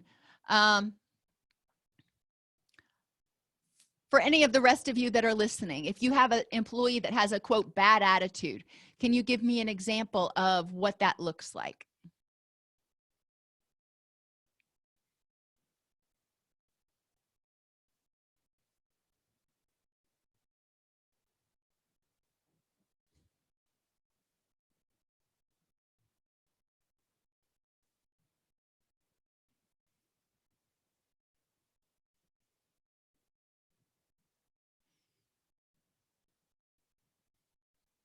Okay, if you have an employee who's just pessimistic, when they talk about clients, they expect clients to fail. When they talk about what's going on at work, they talk about how horrible it is. So what do you want them to do instead? And that's encouraging them, pointing out, giving examples of how they've been pessimistic, and then encouraging them to embrace those dialectics. And I use the tools that we're asking clients to use, recognizing the positive. Is there a chance that this person's going to fail? Maybe. However, there's also a good chance that they're going to succeed. And how can we increase the time that they're going to succeed? How can we increase that time or increase that likelihood that they're going to succeed? One of those ways is to ensure that they feel they've got support and they know that we believe that they can do it. Think about a time you've tried to make a change, and if everybody around you said, there's no way you're going to be able to do that, you might as well hang it up. For most of us, we lose our motivation. We're like, well, maybe they have a point, and it kind of creates a self-fulfilling prophecy. But if everybody around us is going, you got this, go out and get it. If this is what you want, go do it. Then we tend to have more wind at our back, so to speak. We tend to be more motivated. So helping staff see how when they're negative about clients, even if they're not saying it directly to the client, 80% of our communication is nonverbal. So the client is probably picking up on the expectation. We would have clients that would come back. Unfortunately, we had the only detox unit in a 12-county region, with the exception of the hospitals. So we would have clients come back through detox, and sometimes they would come back frequently, and they could pick up in the attitude of the staff the sense of hopelessness and frustration when it was like, okay, John's back again. They'd open the door and they'd be like, back again, huh? Instead of, wow, okay, you're ready to try this again. It's a whole different mindset. And I remember one client in particular going down to detox to talk to him. And he was, down and out. He had pretty much lost all hope. And we sat and talked for, 10 or 15 minutes. And I'm like, I will get you over into residential. You can do this. Look at what you've built. Look at how long you stayed sober the last time. You can do this. You need a tune up. And I was optimistic and provided him, helped him see that there was a path, there were options for him. And, lo and behold, he ended up taking that. But I just heard back from him, a year or so ago. And evidently, I was the only person who ever went down there and said, you got this. And that was sad to me. That was very sad to me that I was the only one who took time out to go and say, all right, I am so glad you came back because you are a worthwhile person. Let's make this happen. We can do that with our staff. We need to be able to communicate that can-do attitude, but we need to encourage them to be sensitive to how sensitive clients are to our attitude and to our nonverbals and what that can do to their treatment progress. If they came from a home, for example, where they didn't have support, where their caregivers always told them that they would never amount to anything or they were screw-ups, and then they come into treatment with us and we're communicating the same thing non-verbally, that's just re-traumatizing them and fulfilling what they think they already know about themselves. So it's really important for us to help them see how this bad attitude can, toward clients, pessimism toward clients or toward the process can negatively impact their ability to provide quality service.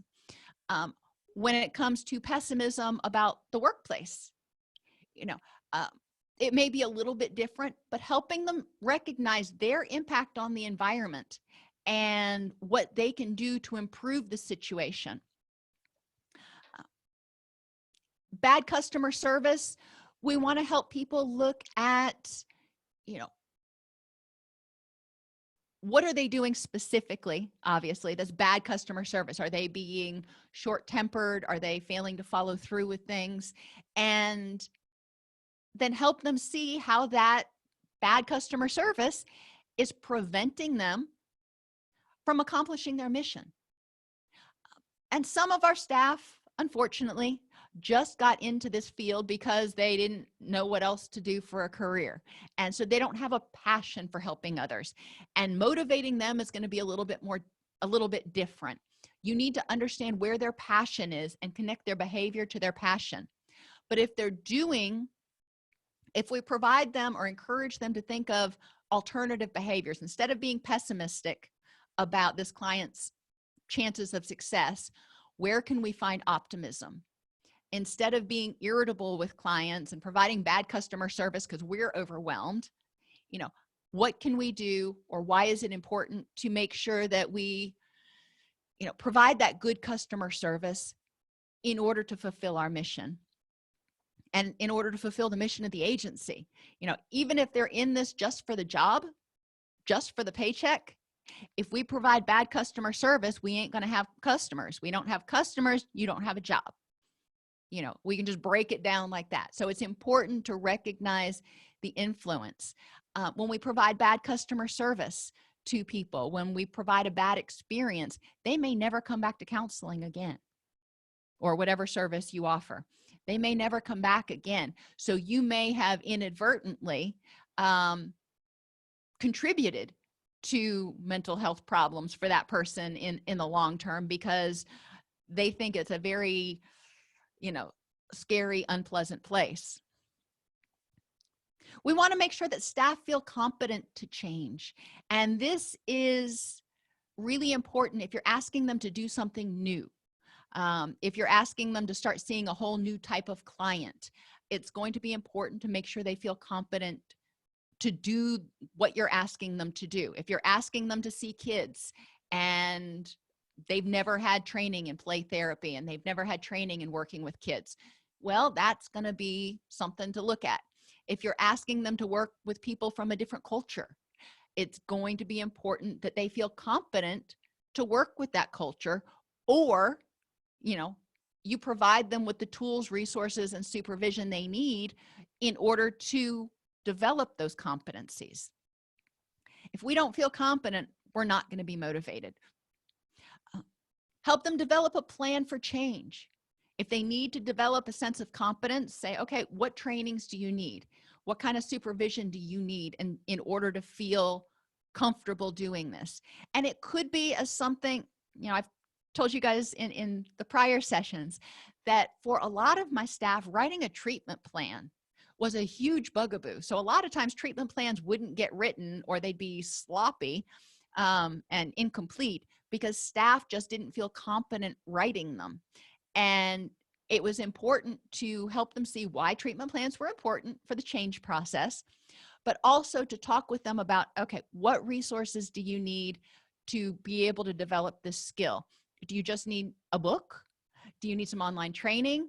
Do you need to come down? I had one staff member who came down to my office once a week and brought her cases with her, and we would sit down and we would go through the treatment plans that she had tried to write, the whole scaffolding approach. I made her try to write them.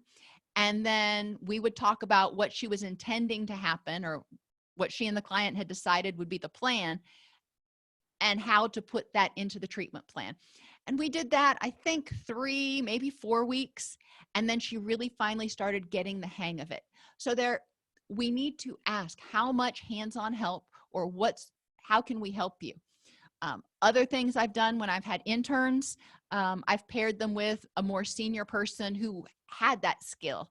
And I've said, watch and learn. And then we need to continue to use strategies to discourage a return to the old behavior. Negativity, poor customer service, all of those things are easy to creep back in when people start getting stressed and they let other stuff, they have that monkey mind, they're not focused on being mindful and in the moment. And it's easy for those behaviors to come back out, because we do have, in most cases, if not all, we do have high stress positions. We do have high stress jobs. We're worried about people, and we're worried about trying to help people.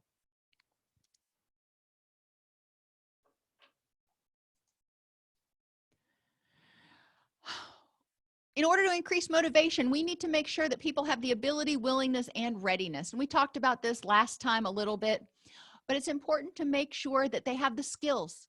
Can they even do it? We need to make sure that they're willing to do it. I have the ability to ride a roller coaster, but I am not willing to do it, period. No, not going to happen. Do they have the ability? Are they willing to do it? And once they're ready and willing, once they're able and willing, when are they ready? That's when they say, okay, I've got to go out and give a speech. I've practiced it. I know how to do a public talk. I'm willing to give it a try. All right, let me take a deep breath. Okay, I'm ready. Let me walk out on the stage. I am ready to try implementing this. Remember to use the frames approach with your staff. And we're going to talk more about that in just a minute. Decisional balance exercises. Make sure we are creating discrepancies between their personal goals and their current behavior. Use flexible pacing, just like you would with clients. Use flexible pacing, recognizing that John may pick up on something a lot faster than Judy does, or vice versa. So you may be able to push through things really quickly with some, but you've got to go a little bit slower for others. And that's just based on their skills and their abilities. And make sure to maintain personal contact with staff to provide support. Don't just be this person that sits in an office somewhere in the building across the street. Be someone that they know, they recognize. They're not afraid to say hi. They see you in the grocery store and they actually say hi. They don't try to run and hide from you. Okay, frames. And if you've done motivational interviewing, this is familiar, and I want you to apply it to your staff. Providing feedback regarding the reason for change, their personal strengths and deficits regarding the change, and the risks if they don't make the change. We need to help them see very specifically, by giving those specific examples of what they're doing, how it could impact the situation, and the risks for them not changing their behavior. We want to provide all that information because, like I said, sometimes staff doesn't recognize their impact on morale, on the clients, or their impact on other things. So provide that feedback. And sometimes it's helpful to have other feedback. So if you have client surveys that indicate that that particular staff member was not helpful or was irritable or whatever, if you have some objective feedback from other sources, that's also helpful to put forth and go, this is where my concern is coming from. Place the responsibility for change on the staff member. You can't change them. If they want to figure out how to change and get their job done, great. We would love to have you on the team, and I really want to make this work. But we can't change for them. We can't make them do anything. Advice is clearly given to staff in a non-judgmental manner. You're going to school for your doctorate right now. I know that I've heard that you hope to move up to senior management levels one day. In order to do that, it's going to be really important to, check all of these blocks here. And, having a 2 on teamwork is probably not going to be a good one. Provide and encourage the development, brainstorm menus of response options that are presented and elicited. You want to sit there and talk. Y'all know I love the whiteboard. Put a whiteboard up and start brainstorming. What are some options, or what are some reasons this is happening? And then what are some ways to address those reasons? Be empathic, recognize that being line staff is tough. And make sure that you are bolstering their self-efficacy. You are their cheerleader, and you help them set small goals that they can accomplish. For example, if you have somebody who falls behind in their notes, having them make sure they get their notes done every day. That's a short thing, generally probably 8 notes at max. So making sure that they get their notes done every day is the first goal. And then talking about, okay, how are you going to make that happen? Not just say, okay, make it so, number one. Saying, okay, the first goal we need to accomplish is to help you get on top of your documentation. So I want you to have your notes to me by close of business every day. What resources do you need to make that happen? Feedback should be straightforward, respectful, easy to understand, and culturally appropriate. Go figure. Remember that not all people respond to change in the same way. Some people get really stressed out by change. Some people look at it as an adventure. Whenever we'd get a grant and we'd start a new grant-funded program, that was always an adventure to me. I loved getting the program up and started, and, theoretically the manual was already written, but it always needed to be changed a little bit when we actually started implementing the grant, or things needed to be added. But I looked at that as an adventure for me. Some people looked at it and said, more power to you. I like walking into a set thing. I don't like change. I don't like, having to be flexible. And that's okay. We need to respect that in people, but also help them through places or times when they do have to change, like right now. Personalized feedback can be useful throughout employment. Use your annual reviews. However, it's helpful in supervision if at least once a quarter they go over their annual reviews with you and identify where they're making progress, where they think they're at, on their reviews. If they were going to get their review today, what would their review look like?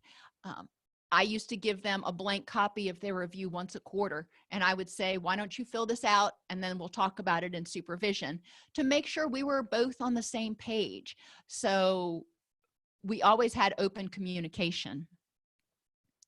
And feedback about improvements is especially valuable as a method of reinforcing progress. The one thing that we haven't talked about, and I find it to be very helpful and I find it to be very important, is to also get feedback from your staff, making sure that you're asking them, maybe one-on-one in supervision, how is it that I can better support you? You know, which is akin to what am I doing well? Or, you know, trying to get feedback from them so they know that you are open to feedback, so that they know that you are open to being responsive to meet their needs, not just to give them stuff, but if they say you are, you know, way overdoing it with the micromanaging, then okay, you know, let's talk about what you would rather see and how we might be able to compromise. That allows them to feel like they've got a voice and some control over what's going on. Now, they may not get their way, or they may not get their whole way. You know, a win-win usually involves compromise, but you might be able to back off. I had one supervisor who, no joke, emailed me 53 times in one day. And I'm like, I can't do my work for responding to your emails 53 times in one day. Think about however many times, that's a lot of times per hour. And it got frustrating. And it was not just one day, that was regular. Every time she'd have a thought, she would email me and expect a response back. And finally, I had to talk with her and be like, I appreciate your concern, and I'm glad you are so excited about the development of this new program. However, you know, it's hard for me to get my work done if I'm having to stop, you know, every few minutes and respond to an email. So we set up a plan where I would call and talk to her first thing in the morning, and then I would call and talk to her last thing in the afternoon. And if there was something especially urgent, she would call me around lunchtime. But that gave me blocks of time where I was able to go out, go to meetings, and do things I needed to do without having to worry about having 17 emails when I walked back in the office. So it is important for subordinates to be able to communicate to us what we are doing that is driving them absolutely bonkers. Feedback needs to help people understand what is happening, why it's happening, and what's expected of them, and how to do it. What, why, when, how. You know, your basic questions. They need to understand what's expected. Feedback should help people interpret the meaning of their behaviors. If they're not in tune, if they're not mindful, and I do encourage you to encourage your staff to practice what we preach. Practice mindfulness. Practice being aware of how they feel and noticing how they feel and what they're thinking, so they have an idea of where their reactions are coming from. Feedback should help people consider changing and recognize a discrepancy or gap between their future goals and their current behavior. When staff is, quote, resistant, we don't generally want to meet that head on when they've got, as Margarita points out, an excuse for everything, or they complain about everything, or they yes but everything, or most everything. It can be really frustrating, but we want to look at what is that behavior communicating? Why are they digging in? And a simple reflection would just be saying, you know, I sense that you're feeling very frustrated about this, or some other reflection of what they're saying, or what I'm hearing you say is there are a lot of other people contributing to this problem. Whatever, you know, you can paraphrase. You've been doing it for years.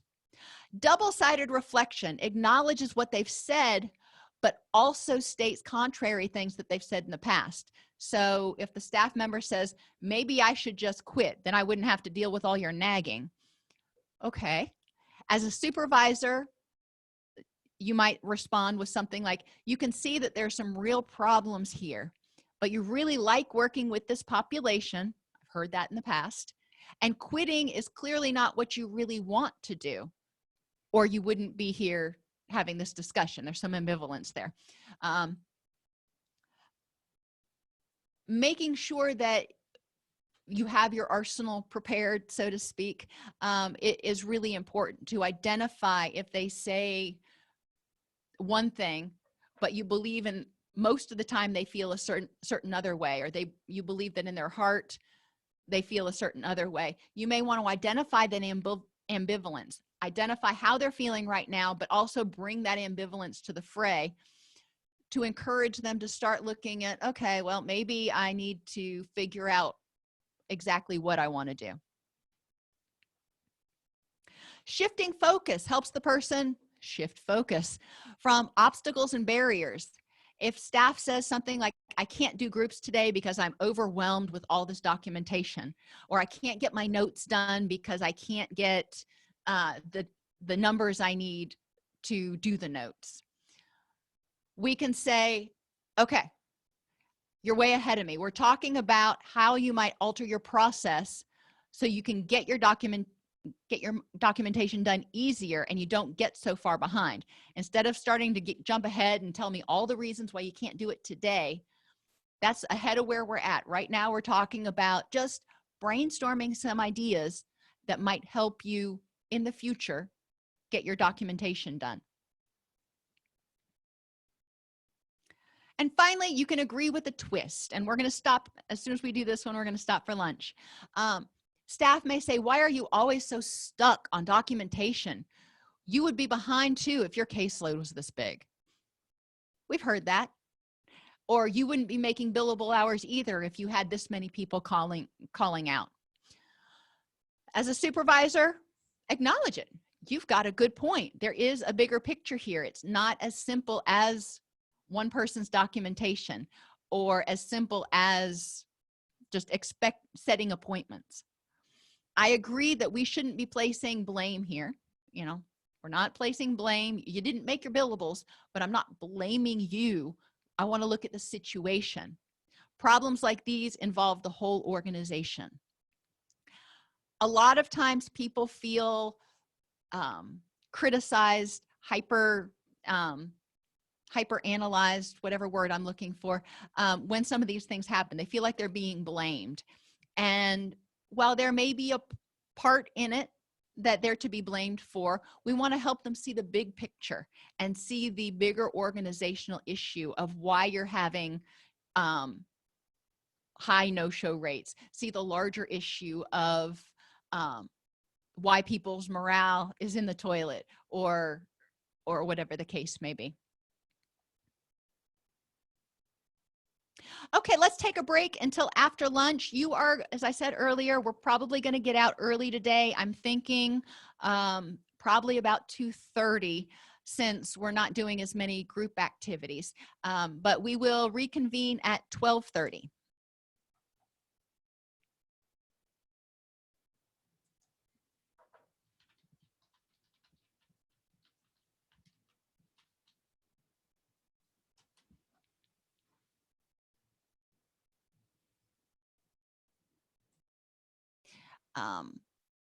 Is encourage you to look at some of these coaching activities and look at what you did in the second session and figure out what interventions, identify one or two things you can do in each area to improve sanctuary. You may have a well-organized, integrated organization right now, and that's awesome. But what else can you do to assist that? You know, maybe encourage staff to practice mindfulness once a day. You know, what can you do to enhance the health of your team, of your organization? What can you do to enhance their resiliency skills? And help them move through loss? You know, what things can you do differently to make this an even better, safer process for them? Dawn, can you give an example of the next one, the manage personal power without abuse, the evidence and the intervention? For staff, managing personal power without abuse would be, you know, we are in a position of power over our clients. You know, we want to try to make it as equal as possible, but we are technically the clinician. And for a lot of our clients, we are a means to an end. They have to see us for some reason. And we don't want to use our power to make them do what we want them to do. You know, it's important to use our skills and tools to help them do what they want to do, but we don't want to be punitive. We don't want to be abusive in any sort of way where we're taking advantage of them or we're making it an unsafe environment. In residential, for example, you know, sometimes things would get a little bit hairy, a little bit chaotic, and it was important for staff to be able to regain control over the department, regain control over the milieu without crossing that line and becoming authoritarian and abusive and making people, you know, get out the cleaning cart and clean the bathrooms with toothbrushes or something. That's abusive. Could they have done that? Well, they could have. They would have gotten fired, but it's important to make sure that our staff is not overstepping their bounds. In outpatient, it's a little bit different, but we do have to look at if staff is being paternalistic, if staff is forcing their opinions, their values, their beliefs on clients. You know, that's taking away their personal power. That could be considered abusive in some ways because we want to empower our clients. We want clients to feel safe to talk. We want to make sure that staff is not shutting them down. You know, thinking about what experiences, maybe this will make it clear. Think about what experiences clients have that would be traumatic. You know, abandonment experiences, verbal abuse, emotional abuse. We don't want staff repeating that. We don't want clients hear staff saying, oh, that client is so stupid, or heaven forbid, saying that to the client. That would be horrible. So we want to navigate that boundary. A lot of times that is not an issue at all, but it can become an issue if staff starts feeling progressively out of control. They may try to take progressively more control, and quickly it becomes a bad situation.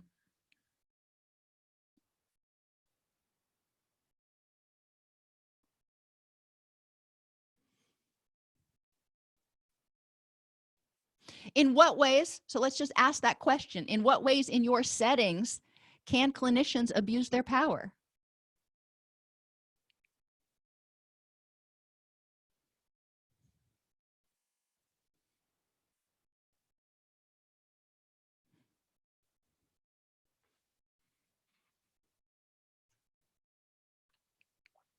We also see abuses of power in terms of boundary violations, and that's real common.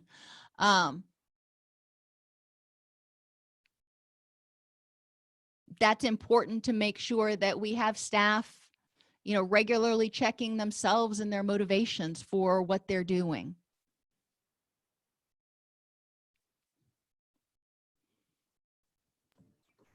That's helpful, Dawn. I think when I read it, I was thinking more that that's on the supervisor, like managing their personal power. I guess that's how I read it at first. Yeah. And that's also true. I think we have that down here with under the organization. The same thing is true for a supervisor, though. How can we manage our power without being abusive? You know, we obviously don't want to engage in sexual harassment. We don't want to engage in harassment of any sort. And it's important. We need to have things done. And sometimes it's easier actually for a supervisor to become abusive than it is in a counselor-client relationship, because sometimes we want things to be done and we can feel like we have got to be aggressive to get it done, and that can be triggering and traumatizing for staff members who feel like they're not safe anymore. We can be, if we're verbally aggressive, one of my old supervisors, when she would get upset with people, would scream literally until her face would turn red. You could hear her outside of her office, down the hall. You could hear everything that she was saying. And, you know, it was terrifying. I don't care who you are. It was terrifying if she got upset. And that's an example of abuse. Was she calling the person names? Not usually. I don't think I ever heard that. But I did hear her, talk about how stupid it was that they did these things, and lots of other, terms. It's important to be able to manage and to lead and to inspire a group without resorting to verbal or physical aggression in order to get something done.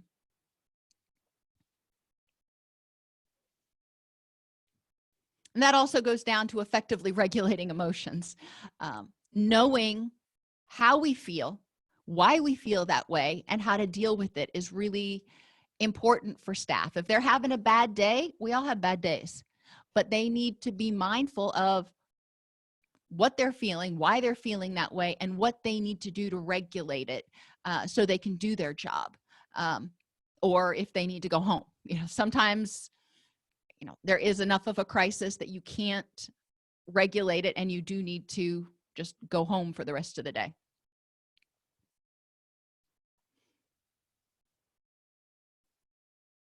One of the things that you guys talked about the second session was that you wanted staff to really start taking initiative and developing curiosity and doing things on their own without having to be told and prodded all the time. So how can you inspire that in your staff? How can you get them to express curiosity and a desire to learn and optimism and be wide-eyed like they were when they went into graduate school?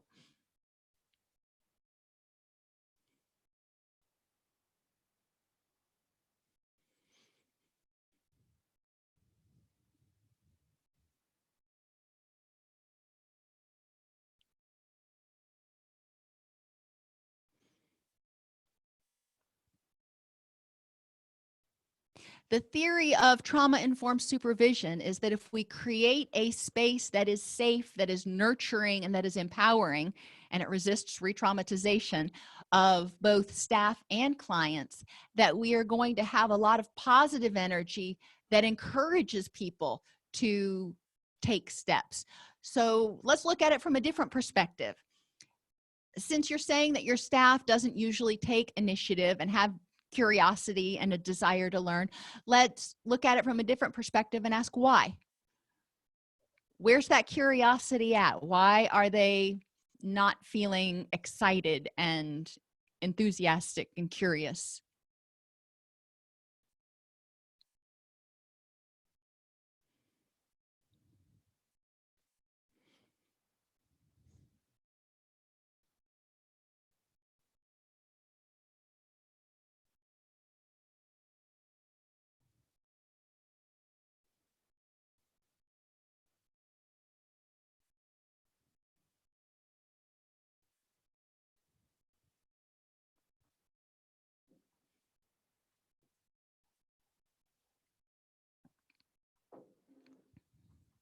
Okay, so new staff tend to be more enthusiastic than staff who have been there longer.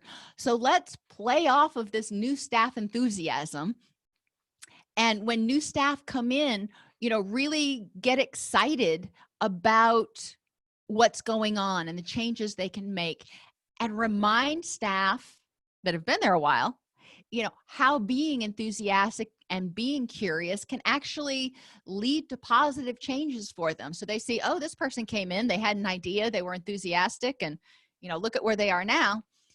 Maybe maybe I can look at this a bit differently. And instead of feeling, oppressed, I can take some initiative. Incentivize initiative in any way you can. And, it depends on your agency and what things you have available. I know we have everything from, outpatient treatment to housing here. So I'm not sure what options you have to incentivize your staff, clinicians, caseworkers, whatever their title is. But how can you make it worth their while to get curious? What can you do? What would be rewarding? And my guess is you may not know. So let's ask them, what options besides money can I offer you that you might look forward to getting? How could I start incentivizing things, and what can I do that would make it more enjoyable?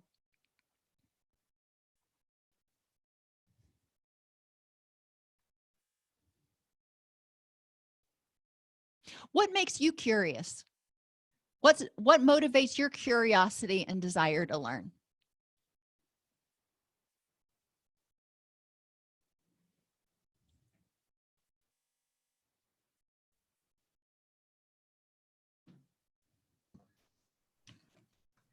I think for me, just this is Josette, gaining some skill, like just my professional development, learning new skills, also how to help our clients or staff move forward, and developing any more skills to help that happen is very motivating. Okay. And, I'm kind of the same way. I see when I'm working with clients, and you have this set of skills that you use, or I have a set of skills that I use, but if it's not seeming to work as effectively as I would like it to work with this particular client, then I get curious. Instead of feeling frustrated, I get curious about, okay, what else could be contributing to this situation? What other options or resources are out there? And that's when my curiosity goes into overdrive. And I'll spend a lot of time on either the Cochrane database or PubMed or both, trying to figure out what I might be missing. And sometimes staff just doesn't really know that those resources are out there. So it's like, well, I don't know what to do, and I don't know where to get help. Providing them with, for those of you who were here yesterday, saw this already, but since I actually have a computer this time,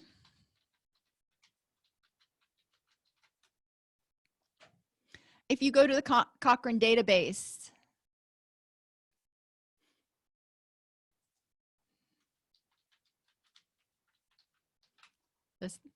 that search pulled up a really relevant search last time, so I'm going to do it again.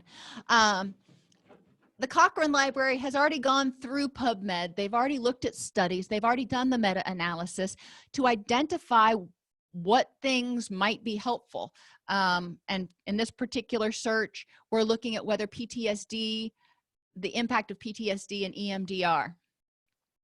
And it came up with 5 articles. You can open the article. Da-dee-da-dee-da.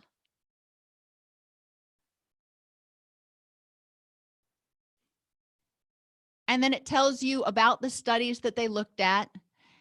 They told you how many trials that were involved, how big the sample size was altogether, all the technical stuff if you're into that. But then if you scroll down even further, if you're not into that, they have the plain language summary. The basic, this is for the general public. Does EMDR work? Is it helpful for PTSD or not? And this one ultimately came down to identifying trauma-focused CBT and EMDR were both the treatments of choice for addressing PTSD at this point in time, based on the studies, the massive number of people that they looked at. But you don't have to stop with just one. You can look at psychological therapies for chronic PTSD. You can look at another review that they did, because they do them different people do them. They look at different types of studies. Yeah, this one looked at 70 studies and almost 5,000 participants. And they also found that TFCBT and EMDR were the currently recommended treatments of choice. So if a clinician is going, well, this isn't working with this client, then they may be able to go into Cochrane Library. Let's say your client has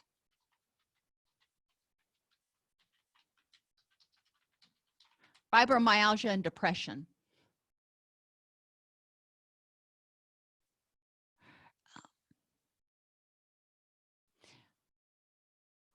Combination pharmacotherapy for the treatment of fibromyalgia in adults.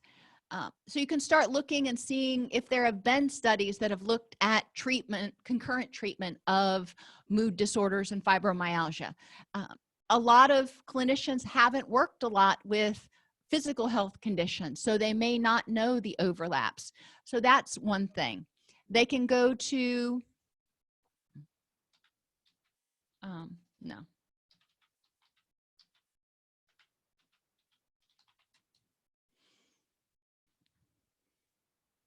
Okay, I guess that wasn't it.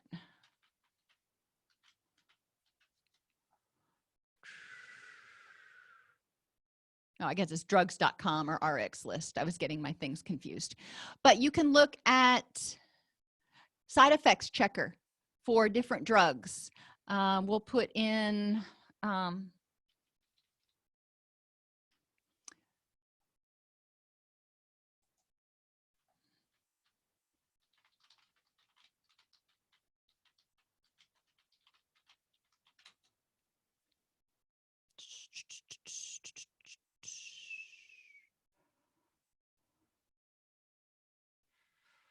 what was the one that they just came out with?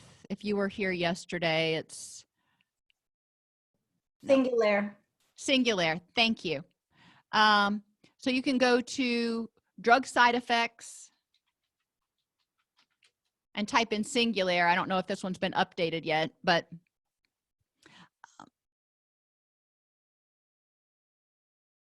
you can start looking at the side effects that often occur for the consumer: abdominal pain, bloody nose, flu symptoms, headache, tightness in the chest, trouble with swallowing, tiredness or weakness, anxiety. So if your client starts taking a medication and having some side effects, or if you wonder, is this medication that they just started taking, making things worse, or that they've been taking, contributing, you can go on here and take a look. Obviously, we're not medical prescribers, we're not physicians, but it is something that can help us become more aware. Like I was telling them yesterday that the FDA just announced that it was going to put a black box warning on Singular because it contributes, or it's associated with triggering major depressive episodes in people.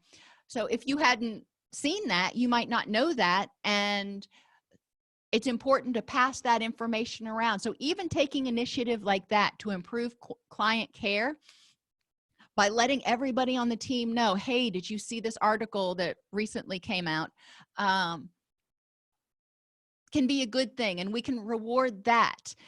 So we have looking at treatments, looking at side effects of medications. We can also have them just go to PubMed, which is a lovely place to be. And a lot of people get put off by the journal articles because there's so much information in there. There's so much stuff. Let's look at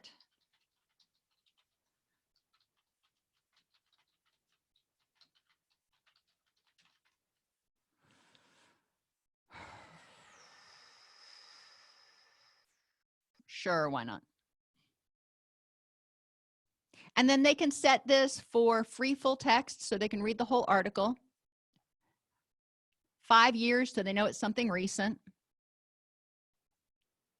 And obviously humans, because, this tells you what the best matches are. Guidelines for depression and primary care. If you're not primary care, then, that's not going to be really applicable, but maybe psychoeducational interventions would be. So looking at what is useful. Now, the one thing, the takeaway, if you will, if you're working with staff who really don't, they're intimidated by journal articles, help them understand the importance of the background, the objective, results and conclusions. Oh, this one. So you're getting the basics out of it. Generally, well, this is a meta-analysis, so that's not going to apply as much. But when you're looking at individual studies, you want to make sure, ideally, that your N, the number of people that was studied, is above 30. That's just one of those, cutoffs that we were always taught in graduate school.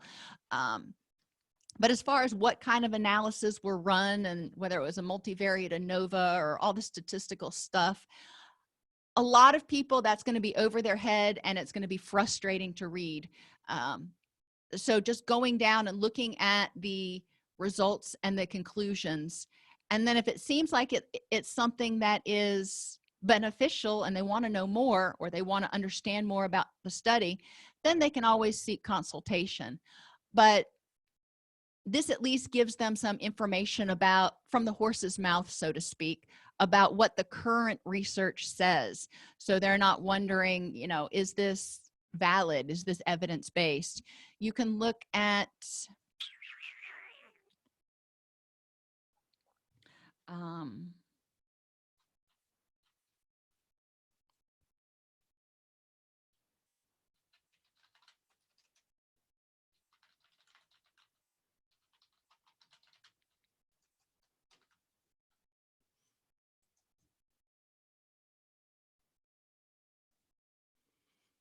so if you just want to look at interventions, you can look at different interventions that are acceptance and commitment therapy and see what the research indicates about the effectiveness of that with different conditions.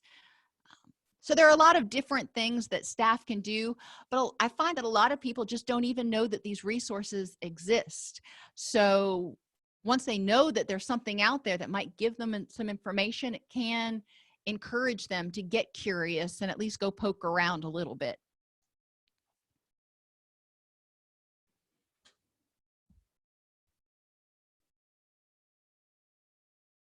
Now, we talked last time a lot about staff feeling that senior management and management in general, but especially senior management, does not communicate effectively with them. So what steps can you take, or are you trying to take, to reduce that feeling or increase the feeling of transparency?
So Dawn, one thing we did, I noticed we would have meetings with director level and above, especially regarding like behavioral health and productivity.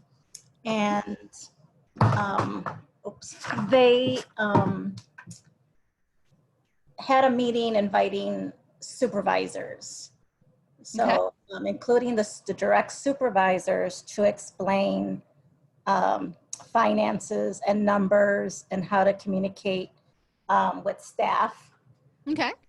And they seem to appreciate that meeting and information that was given to them directly, which helps put things into perspective. Certainly. And that's an awesome first step. What about helping staff feel like they've got a voice in the organization. What does your agency do to help staff feel like they've got a voice?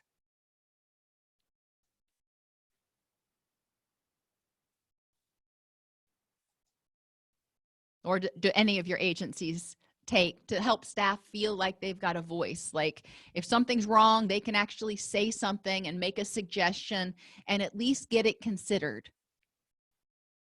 That was one of those things that kept coming up, was the transparency and needing to feel like they had a voice.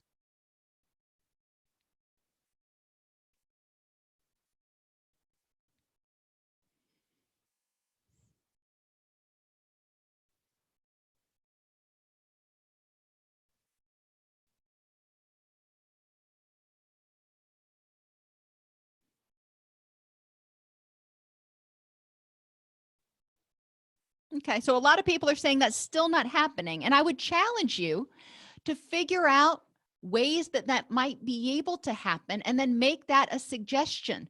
You know, take it up to your supervisor, try to get it run up the flagpole, as they say, in help them understand why it's important. You know, they wanted you to come to this training on trauma informed practices. So let's talk about creating a trauma informed environment. And that means encouraging and supporting everybody, supervisors, staff, clients, in feeling empowered and like they have a voice and choice. Another thing, talking about curiosity, we'll just kind of finish up with curiosity because I like curiosity.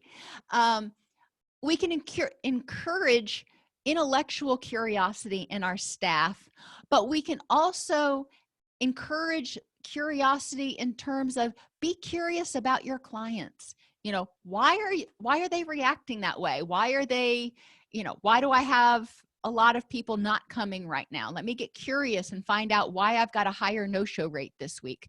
Let me get curious and figure out what it is that the clients I serve, what it is that they need. Let me get curious, because then I can figure out, all right, they're saying they need more assistance with life skills. So maybe we could do a life skills group for them and propose that as an option, as a service to add. When we get curious, we're learning from others. And as an organization, we are not going to exist if we are not curious and learning from, hearing from, getting information and input from our stakeholders, our clients, the community that we're in. If we're in a community and they say, oh, we really need to an agency to step up and help with this, you know, we want people to be curious and reach out to city managers and county managers and say, in what way can our organization improve the health and well-being of this environment? We want people, we want clinicians to become curious about supervisors, you know, getting curious about what it means to supervise and what is it like to supervise. Some of them may want to become like peer supervisors. You know, they can get curious, but encourage people to look around and instead of just seeing stuff, take on the attitude of, you know, like a small child that just always asks, why is the sky blue? Why can't we do that? Why do we have to do it this way? Why? Get curious. And that can be a little annoying sometimes, but I would rather have people asking why if it doesn't make sense to them than just doing it blindly, because maybe we've been doing it that way just because we've been doing it that way, and there is a better way to do it. So curiosity encourages people to examine what they understand and get information about what they don't understand in order to try to better improve what's going on, and in order to use that information to advance their own mission of improving the health or behavioral health or well-being of the people in your community.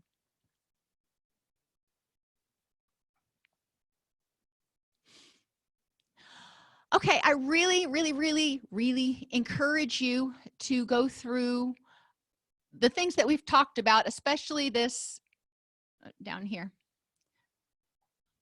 the assignment for the 3rd week of coaching chart that I put out. I know it's a lot of the same stuff that we went over in the 2nd session, but it's important for you to go through it and tailor it to your agency and ask yourself, what is the evidence that this is happening right now, or that it's not happening, and what can I do to enhance it at my agency with my team? Because having this knowledge about improving motivation and how trauma impacts staff and parallel processes and the need for sanctuary and all that stuff, it's great. But if you're not able to take it and use it and apply it to your team, to your employees, to your situation, it's not going to do a lot of good.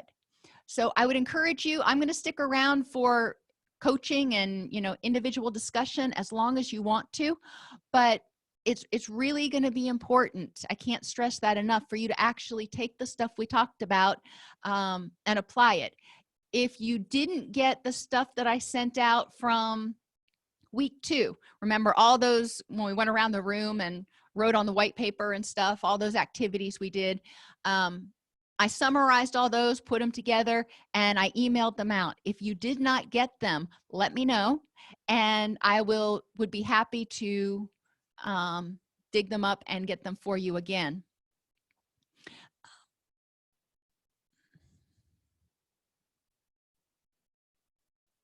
We talked about the CARES approach to nurturing attachment, providing consistency, attention, responsiveness, empathy and validation, and solution generation. We talked about that at the very beginning of the day today.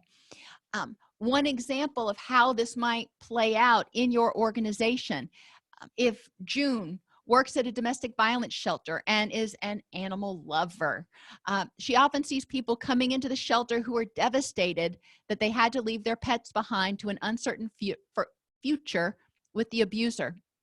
One night, a family comes in and the child is certain that the abuser is going to kill the family dog. June can't take it anymore and just quits. She's like, I can't do it. Walks out. How could we have prevented this with using consistency, attention, responsiveness, empathy and validation, and solution generation? This is an example of how staff can be traumatized, and it can lead to employee turnover, which is, really what we've been talking about for these last 3 sessions.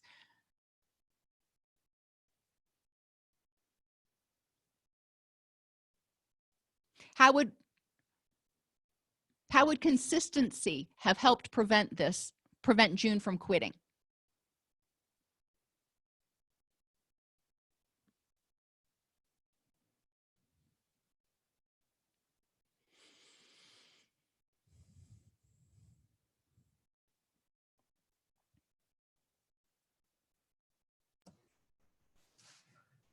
Maybe providing consistent coaching and support around her emotions, Okay. the situation, and validating and empathizing with her feelings, I guess. Okay. Her So response, consistently. her response to what's happening, and looking at what is under our control. I mean, was there a possibility to call the authorities or any concern? Just, I think she's left with, what could I have done if I could have done something else? And making sure those ifs are part of the procedures and structure. And certainly just being, as a supervisor, being consistent, showing up, talking to people. If you're around and you're kind of taking everybody's proverbial temperature on a regular basis, it doesn't have to be every day, but you're going to get an idea about what's important to people and what triggers people and what people care about. So you're going to notice. Paying attention to people and like sitting down and talking and being responsive to their feelings is really important, because obviously this has been happening over and over and over again. So a supervisor who was being consistent and attentive and responsive probably would have picked up on this, because it sounds like June wasn't, being quiet about it. It was something that frustrated her immensely. Empathizing with how powerless she feels and how, bad she feels for the animal and how guilty she would feel if something happened to the animal, and how bad she feels for the kid who is worried about his dog, empathizing with all of that. It's a lot to take in. Validating that her feelings are real. Her feelings are her feelings, and they are very valid. And then generating solutions, like Josette said, looking at, okay, what is within your control right now? You can't have a dog here. We can't have dogs at this facility. That's just one of those lines that we're not going to cross. So that's not an option. Are there any other options? What could be done? Could the authorities get involved? Generally not. What are other options? Maybe there aren't any other options in this situation, but maybe her frustration over this situation motivates her to reach out to the county commission and go, you know what, we have a huge problem here, because this is what happens in a domestically violent situation. This is why animals are sometimes at risk. And, we need to potentially, hopefully she would have come up with some sort of pilot program for creating maybe temporary sponsors or temporary foster homes for animals. I mean, I know I get foster animals all the time, and they're not from domestically violent situations, but some of them have just been dumped on the side of the road. And I have my coordinator call up and say, hey, you want 3 puppies? So encouraging June to think about, okay, since we can't take them here and law enforcement won't get involved, what are the other options? And they don't want to take them to the pound because they're afraid it's going to be euthanized. What are the other options? And are there creative solutions you can come up with? Encouraging her to reach out to local rescue organizations who might know of services that exist. So there are a lot of things that she could do to try to address the situation and at least try to make an option for people. It may not work, but if she's offered that hope, if she's empowered to think about the options instead of just saying, not your problem, move on, then she will probably feel like, okay, the people here get it. They get that I've got 6 cats and 4 dogs and loving every one of them. That goes a long way to preventing staff from, getting to the point where they're just like, I can't take it anymore. Because a lot of times there are particular trigger issues that are being repeated for them.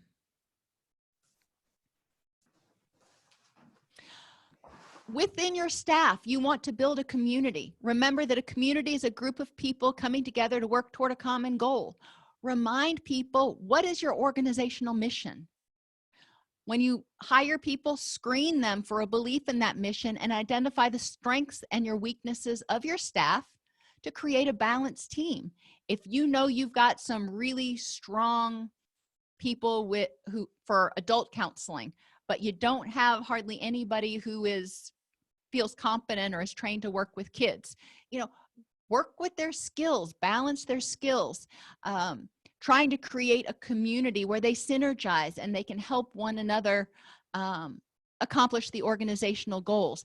Encourage them to develop teamwork, a team mission, so they have a team vision of what they want to accomplish. And you can do some art therapy or some team building activities or something. Doesn't have to take long, but encourage them to get buy-in, maybe even have a team name or whatever it is. Community development seeks to improve quality of life through shared responsibility among community members and recognizes the connection between social, cultural, philosophical, environmental, and economic matters. So community members, that's your team. And we want to improve the entire team's quality of life, but we also need to recognize the impact of social factors, cultural factors, their different philosophies on how things should be done, and environmental and economic matters. So you need to think about, everything that's going on, not just an attitude or not just a caseload. Community development is a grassroots process by which your team or your organization decides that they're going to become more responsible. They're like, okay, we're going to pull together. What are we responsible for? And making sure that they focus on the things that they have control over, like providing good quality customer service, for providing the highest quality services to our clients that we can, for doing our best to get our paperwork done in a timely fashion. What is it that is expected? Organize and plan together to achieve a collective future. What is it that you hope your organization can do? And resolve problems and move toward that future. When, as a team, you identify this is what we want to do, but we don't know how to do it. In residential, we had a program when people go through 30 days of residential, or sometimes a little bit more, a lot of times they are going back to that same environment in which they use. They're going from a really controlled environment to totally uncontrolled environment. And that is not a great practice. We really needed step down. And we did have a step down for a while, but that had gotten cut because of budget constraints.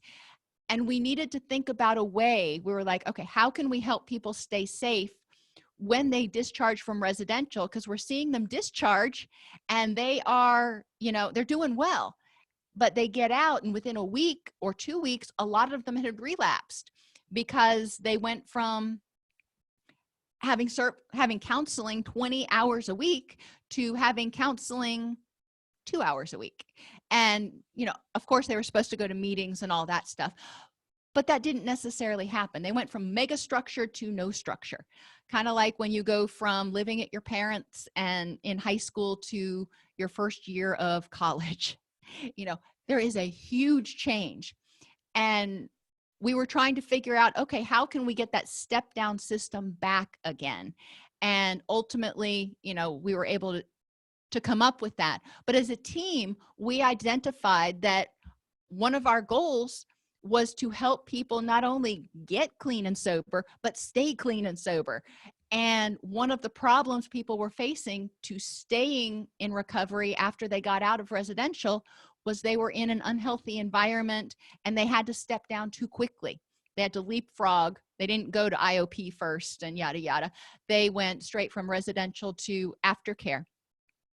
So as a team, we identified that as a common denominator between the majority of people who relapsed.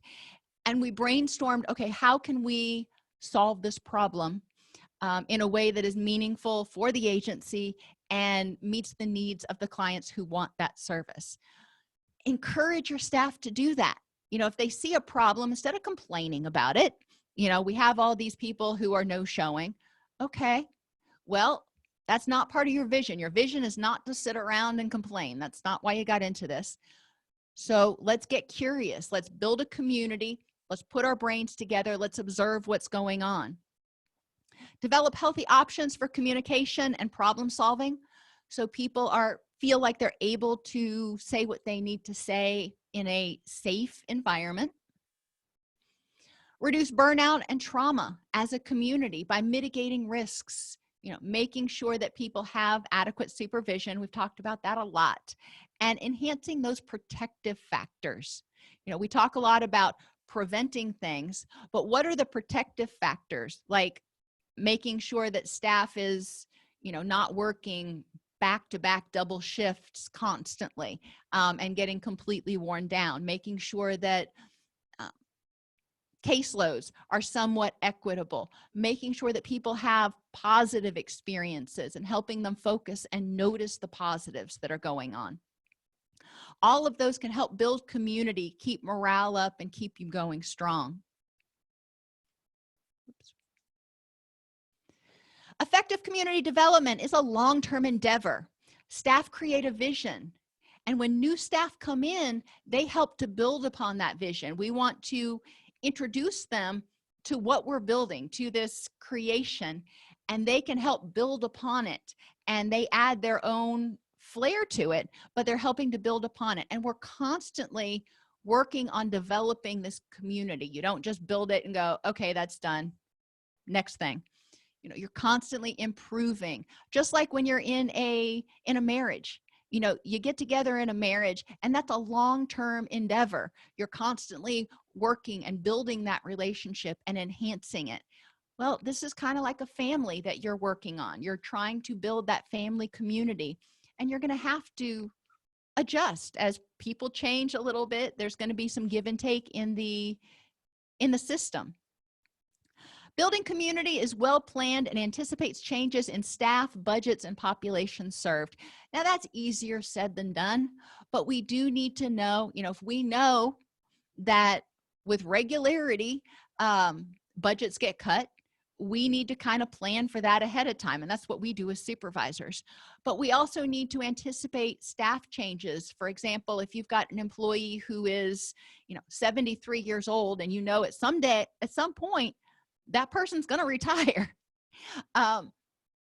Then anticipating that and having that open discussion about, okay, what does your legacy look like here? Or if you've got a staff member who is pregnant, and at some point they're going to go out on maternity leave. Community building is effective because the team comes together and says, okay, how are we going to deal with this when Sarah's out on maternity leave or when Paul's out on paternity leave?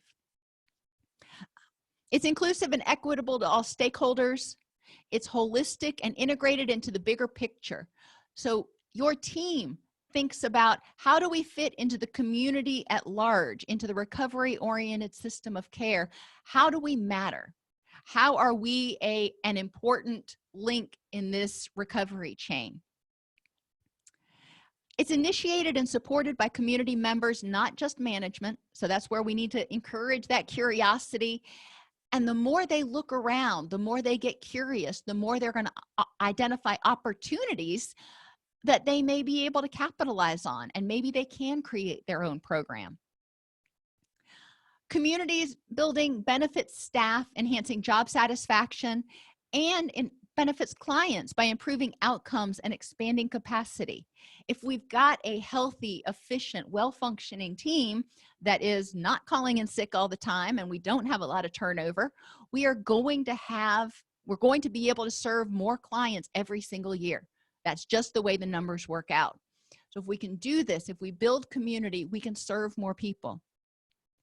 And community is grounded in experience that leads to best practices. People who've been working in the agency for 3, 5, 7, 15 years, they've been through some of these changes before, and they know, and they can say, all right, when this happens, it's a little bit of turbulence, but just keep your seatbelt on and everything will settle out. Or when this happens, this is how we need to adjust, because they've gotten used, they know the rhythm of the family. They know the dynamic and the structure of the family, so they can help people figure out what's the best way to accomplish this major change that we're looking at. Encourage staff to think and talk among themselves about community, and really start envisioning the team as working together, not somebody over in a closet over here and somebody, driving from house to house over here. There needs to be a time where people can come together and support one another. Strengths-based leadership, the ABCDEs, align with them. Try not to fix them. Instead of forcing team members to work on projects, ask, who wants to do this one? Maybe you have an outreach. Somebody's got to go speak at the county fair, or you need to go do a presentation at a school, or whatever it is. Ask who wants to take this task, who wants this one, or we have this opening over here. We're going to have 10 kids coming in for intensive outpatient all summer long. Who wants to take on that program? Ask for volunteers before forcing somebody into a position or trying to fix them, saying, you are going to do this, and since you don't have the skills, I'm going to force you to do something, and I'll try to teach you how to do it along the way. That can feel overwhelming to a lot of people. So evaluate the skills of your staff and identify the best fit. If you have to give it to somebody, try to align the tasks you're asking of them with the skills that they already have and focus on their strengths. B stands for build diverse teams with necessary operational skills. Look at what you need to do in your department and make sure that you have somebody on your team somewhere that can fulfill each role, each function that needs to happen. Also, create a succession plan. You know, it's always good to have somebody who's trained in that position. If you've got a diverse team and everybody has the necessary operational skills or a complement of operational skills, that's great. But then if Tom gets in a car accident and he's out for 6 months, we need to have somebody that knows how to do what Tom does so we don't have to start from square one or scramble to try to figure out what he was doing. So cross-training is really helpful in strengths-based leadership. Create that culture of transparency in order to enhance feelings of safety and reducing fear of the unknown, which attracts appropriate employees from the start. If you are transparent from the beginning and you say, this is how it is, you know, I'm not going to sugarcoat things, this is what's expected, then you're more likely to get people who stick around instead of going, oh, this isn't what I expected. Now, you don't want to sing doom and gloom, but like I said earlier, it's important if you've got a 75-page intake to make sure that they see the paperwork they're going to have to fill out and they are aware coming into it. Or if there's no room for promotion, they are aware of that. And you're transparent about that from the beginning, that there's probably no upward mobility, but I can move you to different programs every couple of years if that's what you want. Don't manage, empower. And this is a tricky one. When we manage in terms of this rubric, when we manage, we're telling people what to do. We're taking them like little pawns and moving them to where we want them to be. We're managing the situation. We want to empower them to do the next right thing to help the organization and help the team achieve its goal. By empowering people to identify what needs to be done instead of forcing them to do things, we prevent re-triggering a sense of helplessness and we create a sense of ownership. Remember that we still have coaching every week on Tuesdays and Thursdays beginning at 1:30 in this same Zoom room. And you can also continue to contact me via Telegram Messenger for individual coaching assistance whenever you feel like you need to. Are there questions?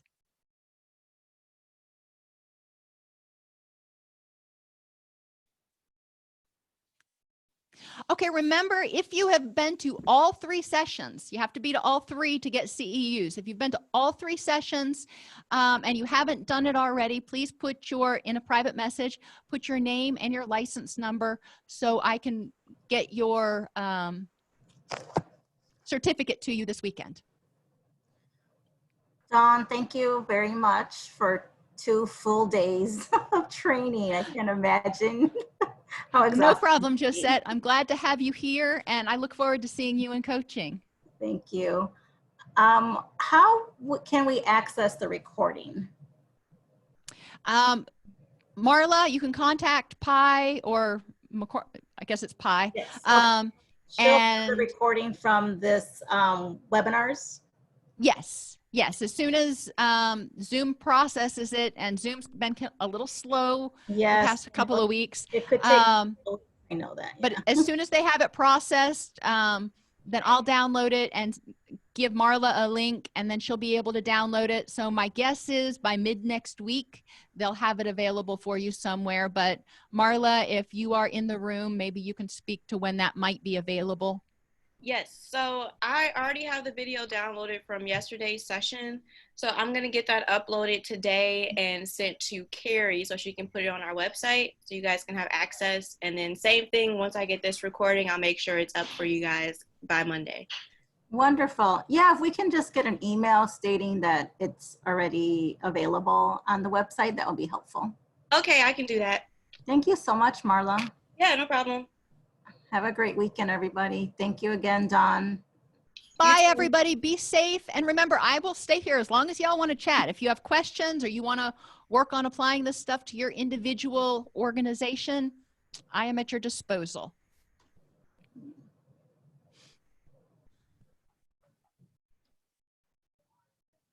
I think I'm going to process it a little bit more and then probably follow up with you coaching. But thank you. Have a good day. Okay. I'll see you on Tuesday or Thursday. Okay. Bye-bye.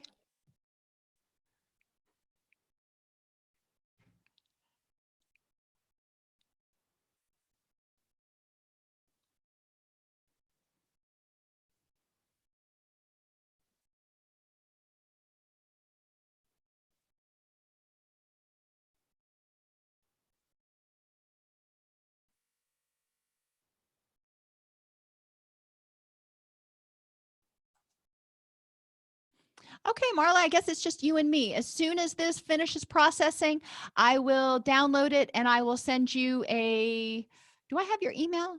I'm not sure actually, but I can put it in the chat here for you. Yeah, if you want to put it in the chat, I can shoot you an email as soon as it's finished processing and downloading. Okay. All right. Perfect. So hopefully in the next hour or so, that will happen.